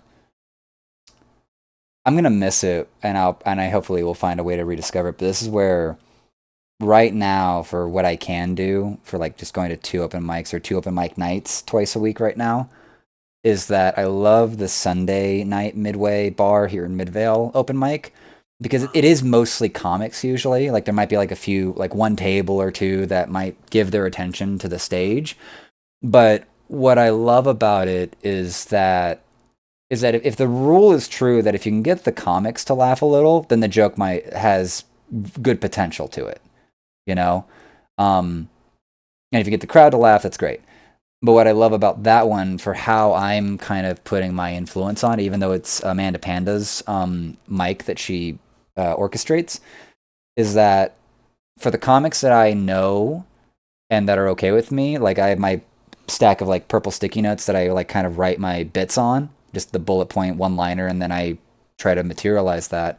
Is that I'll also just like I'll just make a sticky note and I'll just like write down like a suggestion and I'll just like fold and like go give it to the comic. Like take it or leave it. I don't care. If this works, great. If it doesn't, are we surprised? Um, and so I was able to like I gave that to like to Chuck like 2 Sundays ago or something like that because he has a joke and one of the jokes he has a specific medication and I'm just like I don't know what that medication is for and that's a critical part of this story. So like explain that, and so I just gave him like what is X medication for? Like figure out like you need to add that in for this story to like hit better and figure out how that beat kind of works or hits. And he's like, "You're right. Like this is actually a really like good idea or suggestion inside of it." And then for other people I know, like yourself or Ricky, like these guys that just have these sets where they just freelance into shit and freelance into story, it's like you're unicorns to me. Like I don't know how to bridle you, holster you, or to sharp. Like I because I know what I know like because my thing is that I can sit there and watch someone's set and if I can like and if ideas are popping into my brain it's like take it or leave it bud like Yeah. but for certain acts that are just ethereal to how my creativity works it's like, do you have any notes or anything you can help me with? And I was like, dude, I don't know what you do. Like, like I don't know what you do. You're an animal. Like, I can't. I'm a mathematician, and you're sitting there like, so this I'm a mathematician to what? Like, so this baking process that I'm doing, where I'm going to turn Jello into actual cake. Like, I might have the wizard beard, but you, sir, are delivering proper magic on stage right now. Legitimately, it took me a while to find a process I liked because for the first 4 months of doing comedy, I did just I had this part-time job Uh huh. where I did very little. So Like the job in wasn't between, highly demanding of your attention, yeah, so okay. it was there was a lot of free time on the job, and so I would spend that time writing bits, and I'd constantly be writing and writing and writing, Mhm. and I would like have these whole scripts like written, but I found out pretty early on that sticking to a script makes me less funny. So I sort of just remember it lightly Mhm. and go on from there. Yeah. And which to this day helps a lot. And I was doing pretty good, for 4 months. I even landed like a gig, and then I did the gig. I was like last, and then I to put lack of a better term, I got humbled. You know, Mhm. I I was in a room that I was unprepared to deal with. You know, I did all my best bits, but only a few of them actually, stuck the landing. Mhm. And it was that moment on, I pretty much leapt into a comedy depression Oh gosh. where I was soul searching and desperately trying to figure out like what even am I doing with this? Like, do I even enjoy this anymore? And I've missed improv Yeah. because improv has always been like my love. And it's like in the Salt Lake City area, before the work we're doing now with Lord of Misrule, Improv Avenue, Open Improv. I There was no real Salt Lake City opportunities for improv. Mhm. They were all down at Provo, and I Yeah. didn't want Improv to drive. Broadway and whatnot. Yeah. Yeah, I didn't want to drive down to Provo, and I hated that I always had to go up to these established improv groups and you know weasel my way in. You know, Like either I playing like by politics instead of playing by merit or something like that, or Yeah, I played by politics or I'd play by money, have to take like a class in order to get considered to be on the yeah. team. And it's like, what is even I don't like this, Mhm. Why can't I just show what I got and they can tell me yes or no? I won't even be offended, Yeah. just put me in a place where I can do what I love. Put me in, And coach. I so want to do a tryout. Like, come on, man. yeah. And so I had a good period of time where I was just experimenting with comedy. And one of the ways I experimented with it was I had a hat and I had some slips of paper. Mhm. And before the show would start, I would have people write down a word and put it into this hat. And then I'd get on stage and I'd take a word out and I'd do a joke or a bit based off that word. And that was pretty fun for a while, but uh, it was very hard, and it ended up being so much, I guess, harmful to me mentally than regular improv. Because with regular improv, I'm not trying to be funny. Funny is more just a side effect. I'm more Yeah. focused on like my scene partner. Improv's funny as a side effect. It's not actually the goal of improv as an art. It's just Huge misconception, yeah. yeah. Yeah. And like I'm focused on the scene and listening and developing like characters, but with this I am trying to make people laugh, and that was where I went so wrong with comedy. I was talking with a good friend of mine, Mhm. and he was like, why do you do stand up? And I'm like, well, I like making people laugh. And he's like, that's great, why do you do stand up? Mhm. And I couldn't give him an answer. Mhm. This whole time I had been doing stand up for the benefit and the entertainment of other people, Mhm. and never had I really considered, well, why do I do it? Yeah. Why do Yep. I enjoy Yep. it? And now, I've realized that simply the reason why I like uh doing comedy in general is I like inflicting feelings on people. You know? you you are a sadistic motherfucker at that kind of I line. That's know. fantastic. I know. And I absolutely adore, having people, just either like uncomfortable or like uneasy or comfortable, or they're laughing or they're sad, or I just Yeah. like making people feel a certain way, because when an audience is just apathetic at my scripted material, when I try to make them laugh, I feel nothing. I feel Everyone's dead inside. absolutely Everyone's dead inside, or But yeah. when I really interact with an audience member and put them on the spot, I really put them on the spot, you know, because I love that sly embarrassment, Right. you know.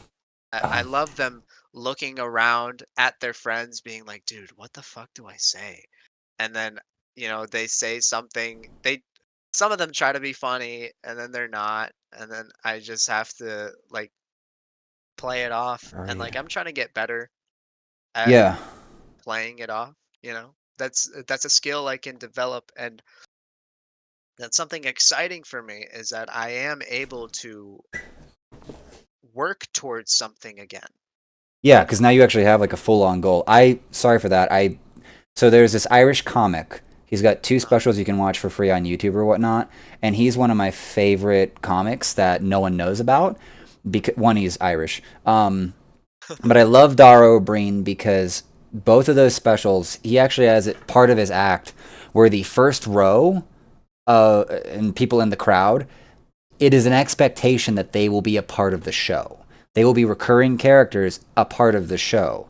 And what I love about what he does as like a polite person of the British Isles is that he's like, don't worry, I'm not gonna like make fun of you or be like mean to you or anything like that. Like I'm gonna make you heroes. I'm gonna make you grand by the end of this tale or whatnot. So he's got regular bits inside of there, science, religion, what pick that or the other, but he will be referring to the teenager that he had over there, the technician he had over there, the mother over here or something like that. He'll be going back to like these 4 or 5 audience members for the duration of the show.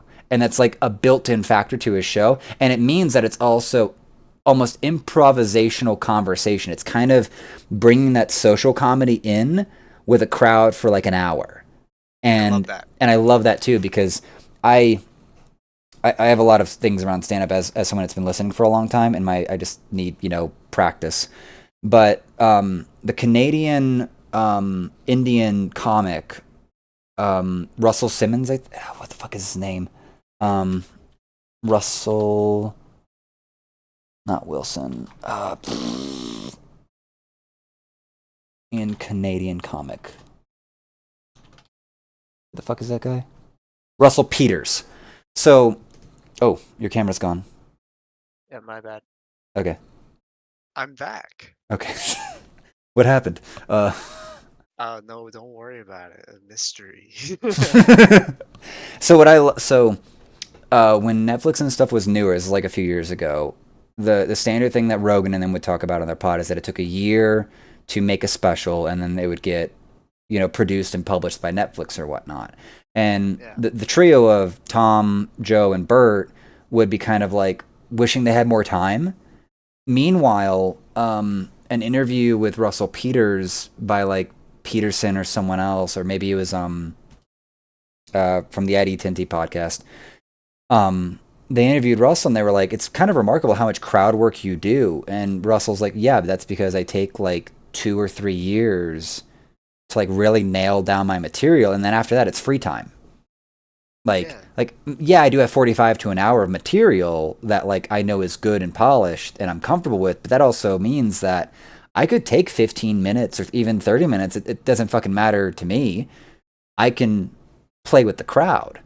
And Yeah. he's got that a part of him, and that's where hearing that, seeing what happened with Tom Segura's most recent special, where like that special is so tight, as Joe Rogan always calls it, but it's so clean. Like every word is perfect. Every movement, every part of Segura's like sledgehammer special is crisp.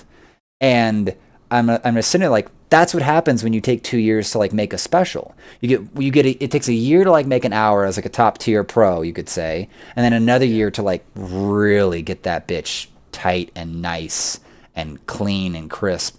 And then Yeah.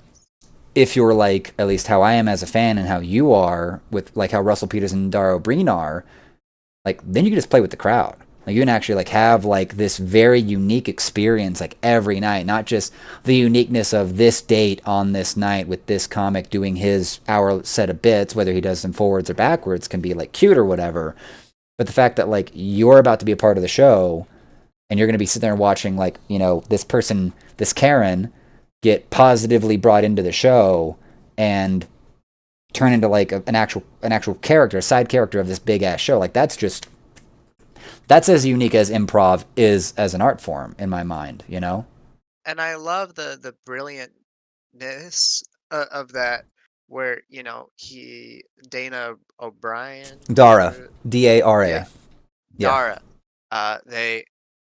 They really like prep the audience and go like, hey, I'm not trying to like, embarrass you or like make you feel bad, because like the last thing I want to do at a comedy show is shame somebody, Mhm. you know? It's not very funny. Yeah. and Yeah. I don't like shame as a concept. And I love just like, having the audience and giving them a time that they haven't had before. You know, Yeah. you go to an open mic and it's like you hear so many jokes that they often blend together. These faces blend together, and I feel like sometimes comics are worried about time. They're like, I want to try to get all my jokes in before time runs out, and it's like, relax. Don't worry about the time. What you got to worry on is give a good show. Yeah.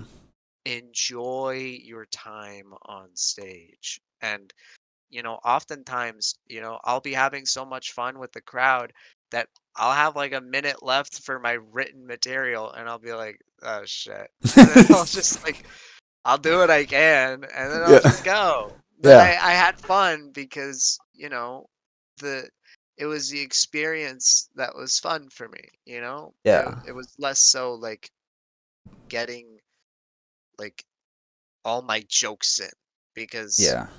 Or your jokes providing the laugh and having that sort of almost a masturbatory payoff. yeah. Like depending on how you frame it, of course. But like, there's if your focus is, I need to get these. We're talking about joke writing, dear. Don't side eye me with your bullshit. But but in the framing that you're providing, there is some people that might comics that might be over focused on, I need to deliver these jokes and people need to laugh for like all of the validation to come through, and it's like that feels so far away from like the art form, at least as I envision it. Is that like you're trying to go up there and present these premises, these ideas, and find where the punchlines or the beats are. It's Yeah. it's an art form of spoken word that just has a beat that isn't in a rhythm like poetry or songs are. Right. And, You and know? to be fair, everyone has a different vision of stand up, right? I Yeah. feel like you and me, we look at it very artistically, and some people may just look at it as, monetarily, because they're fucking psychopaths. And, Or they're uh survivalists. They're people that just need to survive, so they haven't been able to, have higher thoughts. that's something I struggled with, because, at the beginning of like my comedy journey, I was like, I want to, make this my career someday. And by the end, I was like, I think I'm fine keeping it as a hobby, Hmm. because it was the art form that really gravitated towards me. The art of funny. How do you make people laugh? Yeah, it's something so fascinating to me, and And so seeing all the ethereal. different, Yeah. yeah, seeing all the different techniques and things that people do, because it's strange. It's not something that is easily taught. How do you craft the joke? How do you deliver timing? Yeah. It's something that you often just feel, you Yeah. know? I And think this is where, because me and Chuck got into this a bit, on when he was over on Sunday, is that we actually started like kind of breaking down some of his jokes basically, and just kind of enjoying like the mechanics, at least in terms of like how well they work, like with turns or something like that, or holding silence. Like I think Chuck in his episode even gave um, credit to you for like most comics, unlike you, and he had to learn it, but they're very uncomfortable with silence. uh-huh. And he understands and gives clear credit to you because you're a fucking animal, as I was saying before. But like, you have no problem with that long pause silence when most people in social settings, let alone comics that haven't learned it yet, is like silence is probably one of your most powerful tools because you are in charge, and that tension, if you can sense that timing well enough, is where like whatever the timing was for Chuck on that night when the audience was being rough, is the timing is he gets announced, he walks up, takes whatever that timing is at the mic, penis, and then just leaves, and it's like perfect, and it's Here, it's it's so great. can I explain why silence is so important? Go for it. Because this is something that I've thought of, and it's like because the best thing about what is not said is that it says the most. And when you are a comic that is looking to deliver a punchline, a Hmm. setup, and then a punchline, Hmm. what matters is that you give the audience time to think about the punchline because they're like, how does this joke end? Yeah. And if you say what they're thinking, then, maybe they'll give a chuckle, give themselves a pat on the back. I guess the joke. But if you surprise them, Yes. that's how you get that sleight of hand. That's how Yes. you dangle a watch in front of their face and then kick them in the nuts because it is that subversion and that almost magic trick Hmm. that makes comedy and funny so electric. And Yeah. it's like you got to give that silence because then that gives the audience time to think, And you I and know? I think the add-on, the part of that where the audience is thinking, is because their mind's immediately trying to like figure out what's going on, but the answer, like, they know instinctively it's coming, but they want to get the answer right. So there's this tension of like, am I guessing this right? So the tension is occurring as they're trying to do exactly what you're saying, and then if you have the answer, that is the surprise, because I guess the rules inside of stand-up is that there is always a victim and there's always surprise. Like, those are Yeah. like two of the two critical ingredients in comedy, and yeah, that's pretty much like the run of it. So if that tension is allowed to build via silence, is like the actual easiest way to do it. Once you get over the awkward balloon, just pop that bitch. Yeah. I Now, don't get I don't get how people hate silence. I love silence, even in conversation. You ever just stared at somebody? It's the best thing ever. They just like twiddle their thumbs. and you're They're calling like, oh. you're calling people psychopaths for, and you're just like, Like I love this. Like I truly do. I've.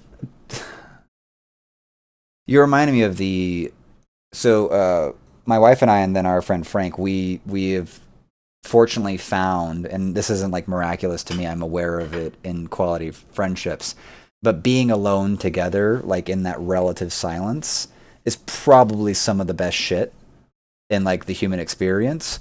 And that's what you're kind Yes. of reminding me of understanding that if we can, even as strangers, if we could be silent together, there's something kind of special about that, Yeah, you know? exactly.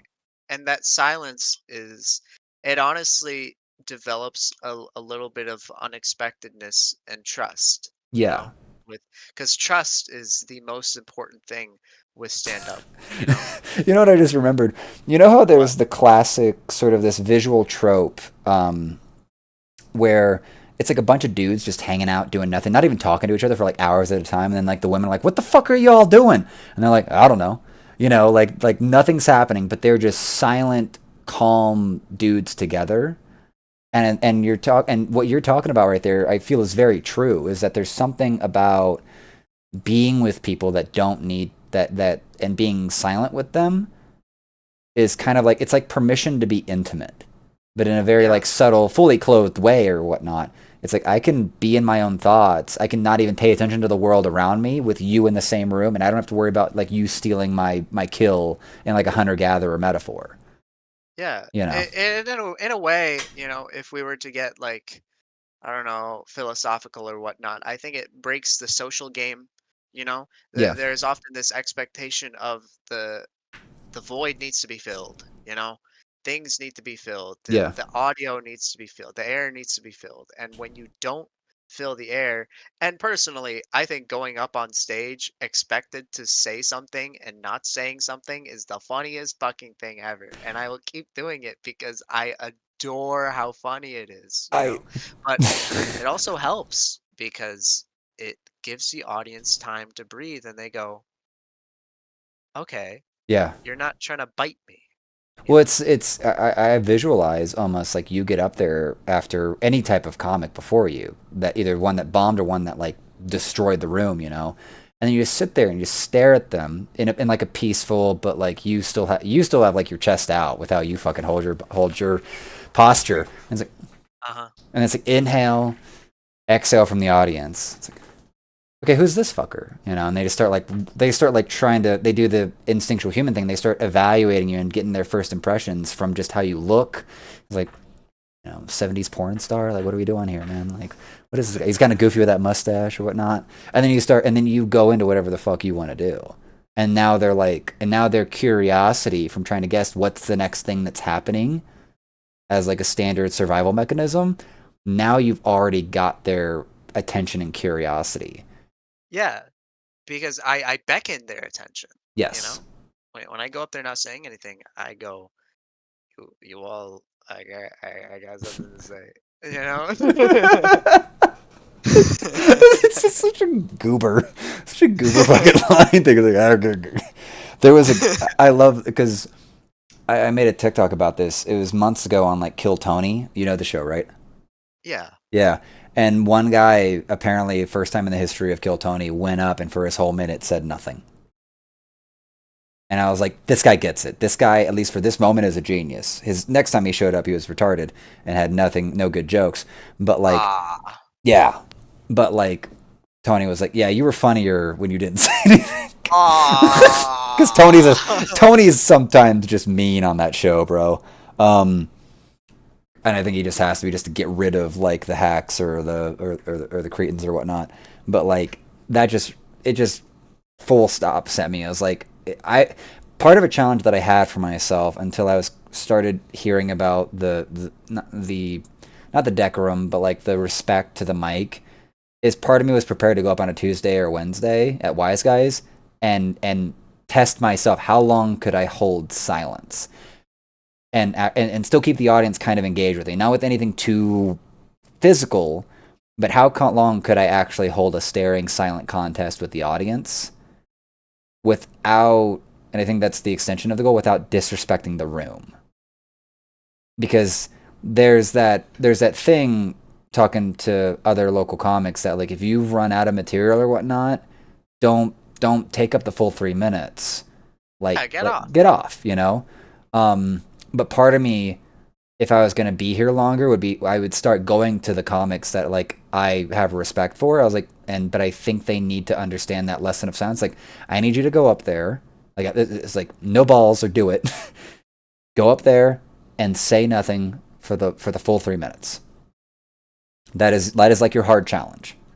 And if anyone gets mad at you for that, send them to me.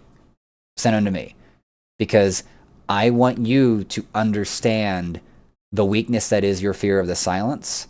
And if you can understand and capture the power of silence in your crafting, you will have like a sledgehammer available to you as a performer.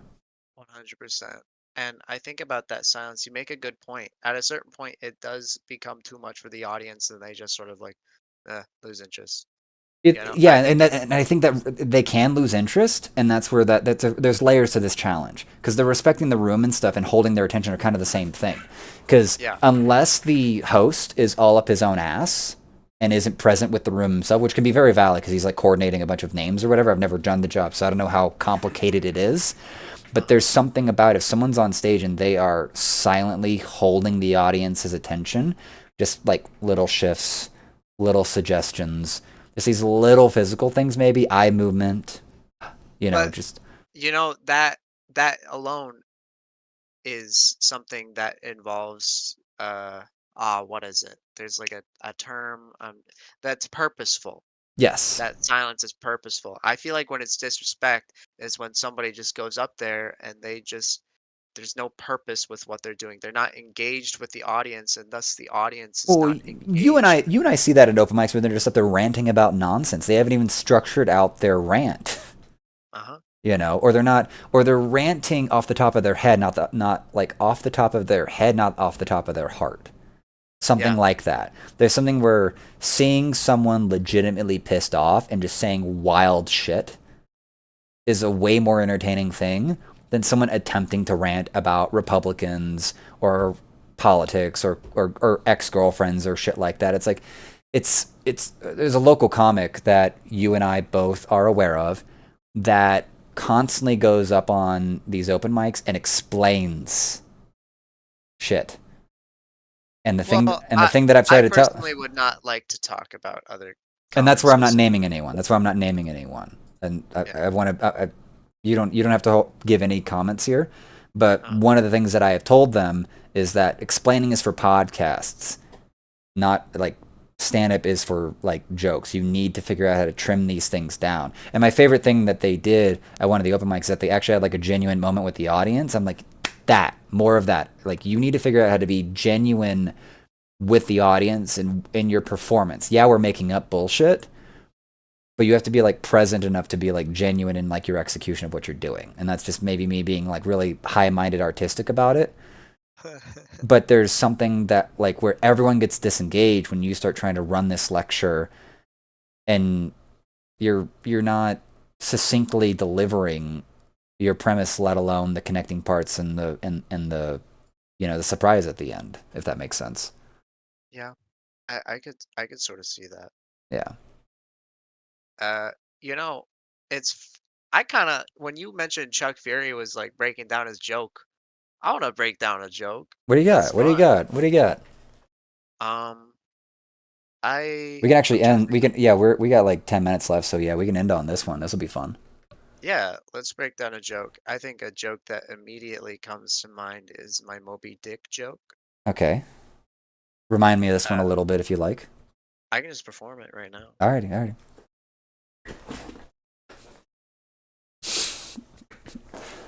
I I have a question. You, Yeah. uh, have you ever read Moby Dick? No. Moby Dick, the sperm whale named by seamen. You ever read Moby Dick? No. Not that particular one. There's a lot of gay subtext in Moby Dick. Uh, I didn't realize this until I actually read the book recently, and there was this passage in it that was so shocking I had to memorize it. This is a real passage from Moby Dick. The captain slowly made his way to the poop deck. He oils up the floor for maximum slip. After sufficient lubrication, he passionately enters. He then proceeds to have gay sex.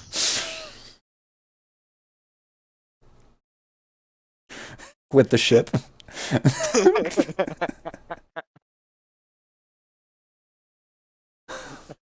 So how would you like? Is that that's the end of the joke? Yeah. Okay, cool. Um, how would you like to break that one down? Where would you like to start?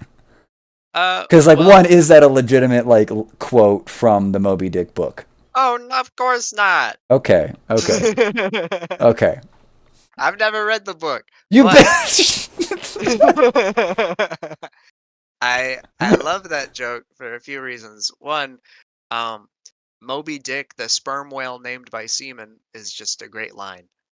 So I like saying that off the bat to get people in the mood to turn off their brain and laugh at a good old cum joke, you know? Yeah, very silly. And It sets up the silly energy.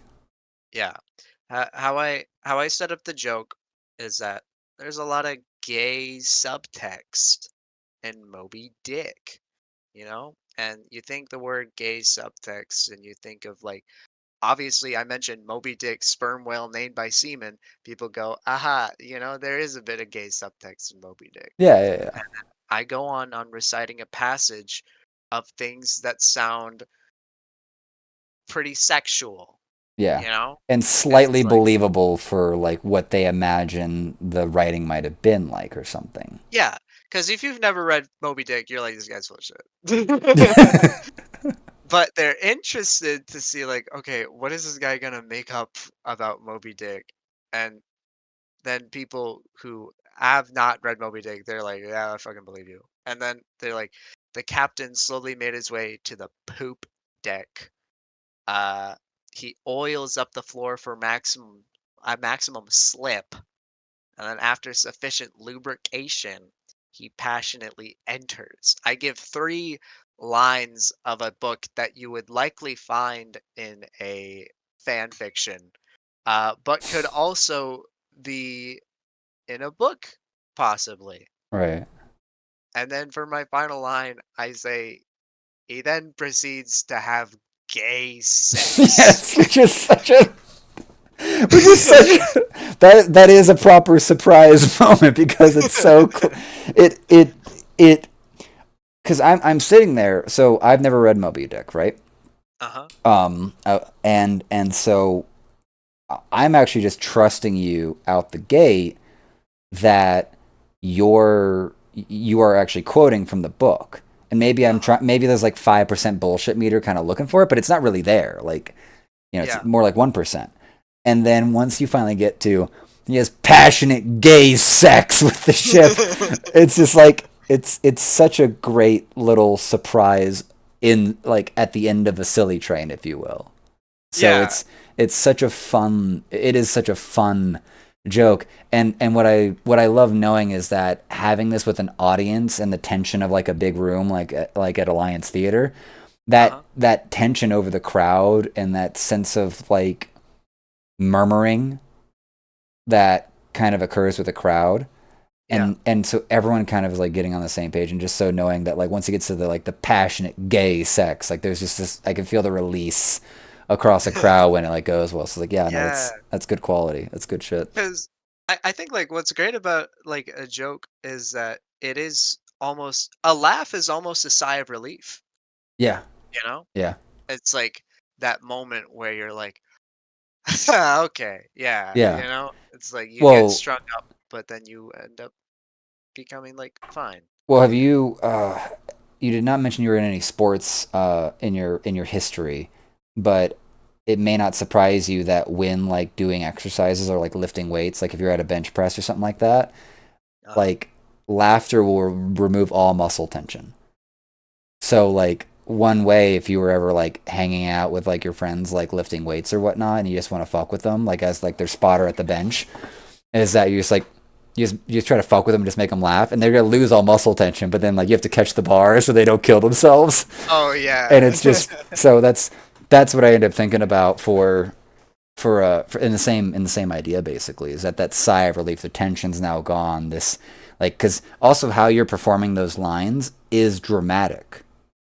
That's kind of where I wouldn't call it like a long term why for why I do stand up. I think I've always loved performance art. And so maximizing a certain performance art is kind of like my Moby Dick to my big white whale. Um, Yeah. but what I think about doing is like what I'm thinking about in my very, very early like stand up career is like I need to actually just get good at telling a story because I've always socially been very bad at it. I'm very rambly, if that hasn't been made apparent in the last 2 hours.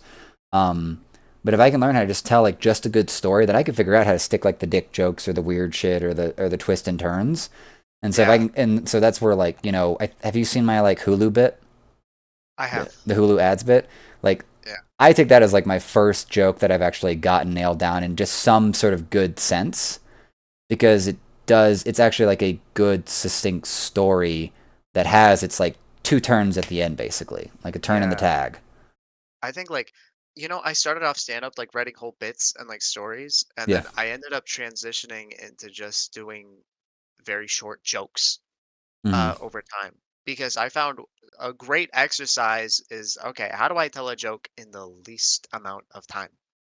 Yeah. Because not only does it help for, like, an open mic, right? But it's also it helps you be able to trim the fat because often I'll hear jokes, and then I end up hearing the whole joke, and I'm like, man, you could have cut like 80% of that and just kept the good part, and I would have laughed the same.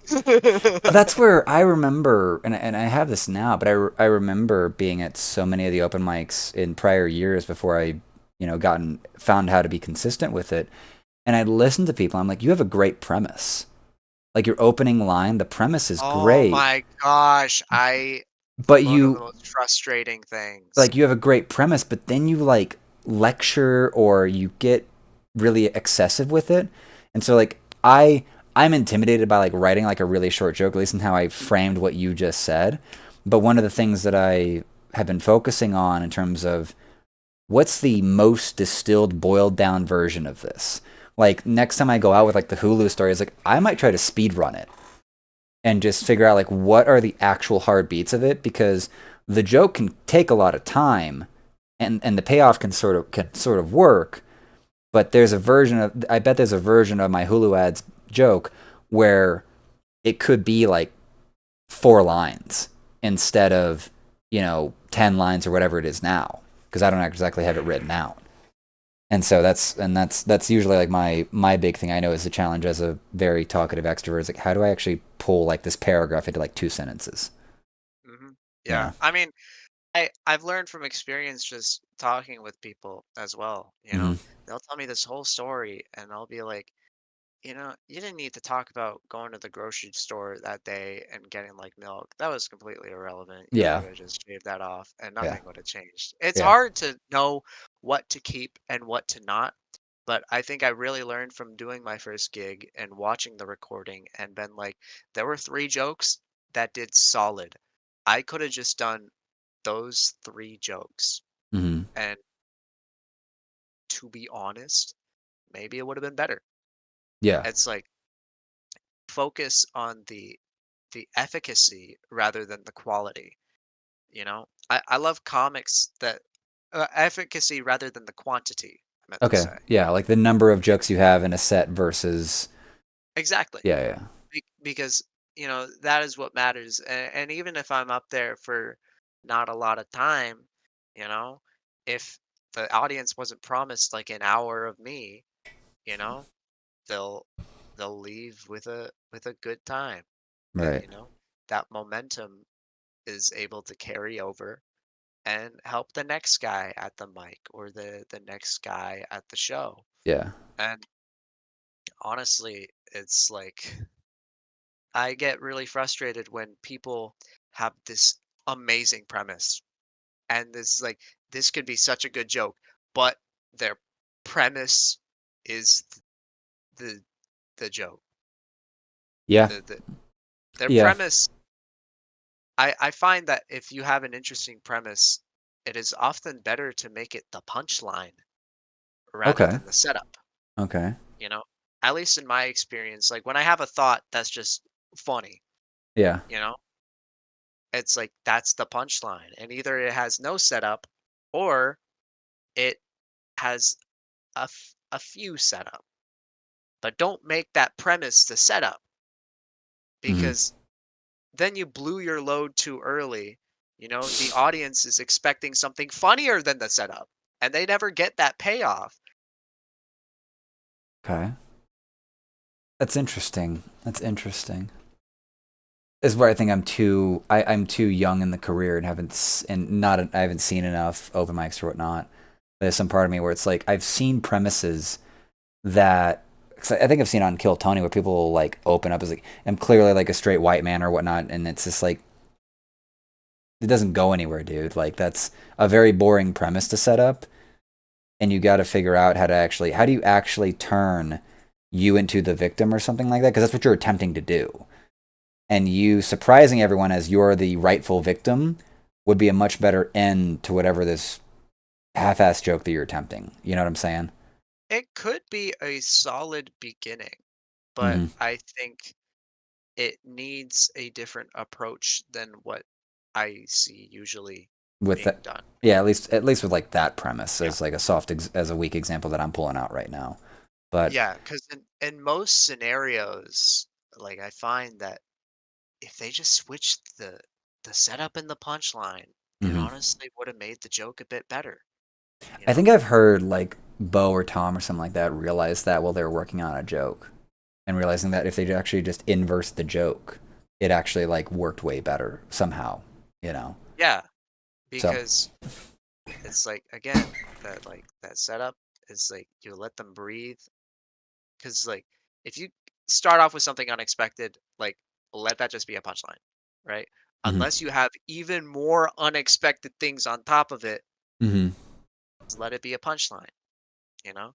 yeah. Oftentimes I'll just say something fucking random and stupid because it's funny. And what I And like at that about point, it, well, at that point, it's a standalone pronouncement, yeah, and that could just be funny just for the sake of funny. It's not even that it's a joke. It's yeah. just, you know. And like fighting terms, it's like a jab, hmm as opposed to like a whole setup and punchline joke was just like an uppercut or Yeah, like or a a haymaker. combo, like a combo kind of thing, I Yeah, guess. exactly. Yeah. When I say I something can't just tell like if either of us have actually had any like fighting combat training experience. I've had none, but I play fighting games and that's all I need. Uh, awesome. Alrighty, we're gonna wrap up there. Thank you again, Nami, for uh, coming on the Jailhouse Parlor podcast and everything. I'm gonna go yeah, ahead of and get us course. out of here. Do you have I anything? had fun. Did you have anything that you wanted to plug socials wise before we go? Um, if you are in the Salt Lake City area, uh, check out local art scenes. Check out open mics, check out improv, check out whatever. Because if you are looking for a home, you might find it with the bunch of misfits that have sort of gathered and found a home being creative. So check it out. I can give a hear to that one. Thank you, sir. Let's get out of here.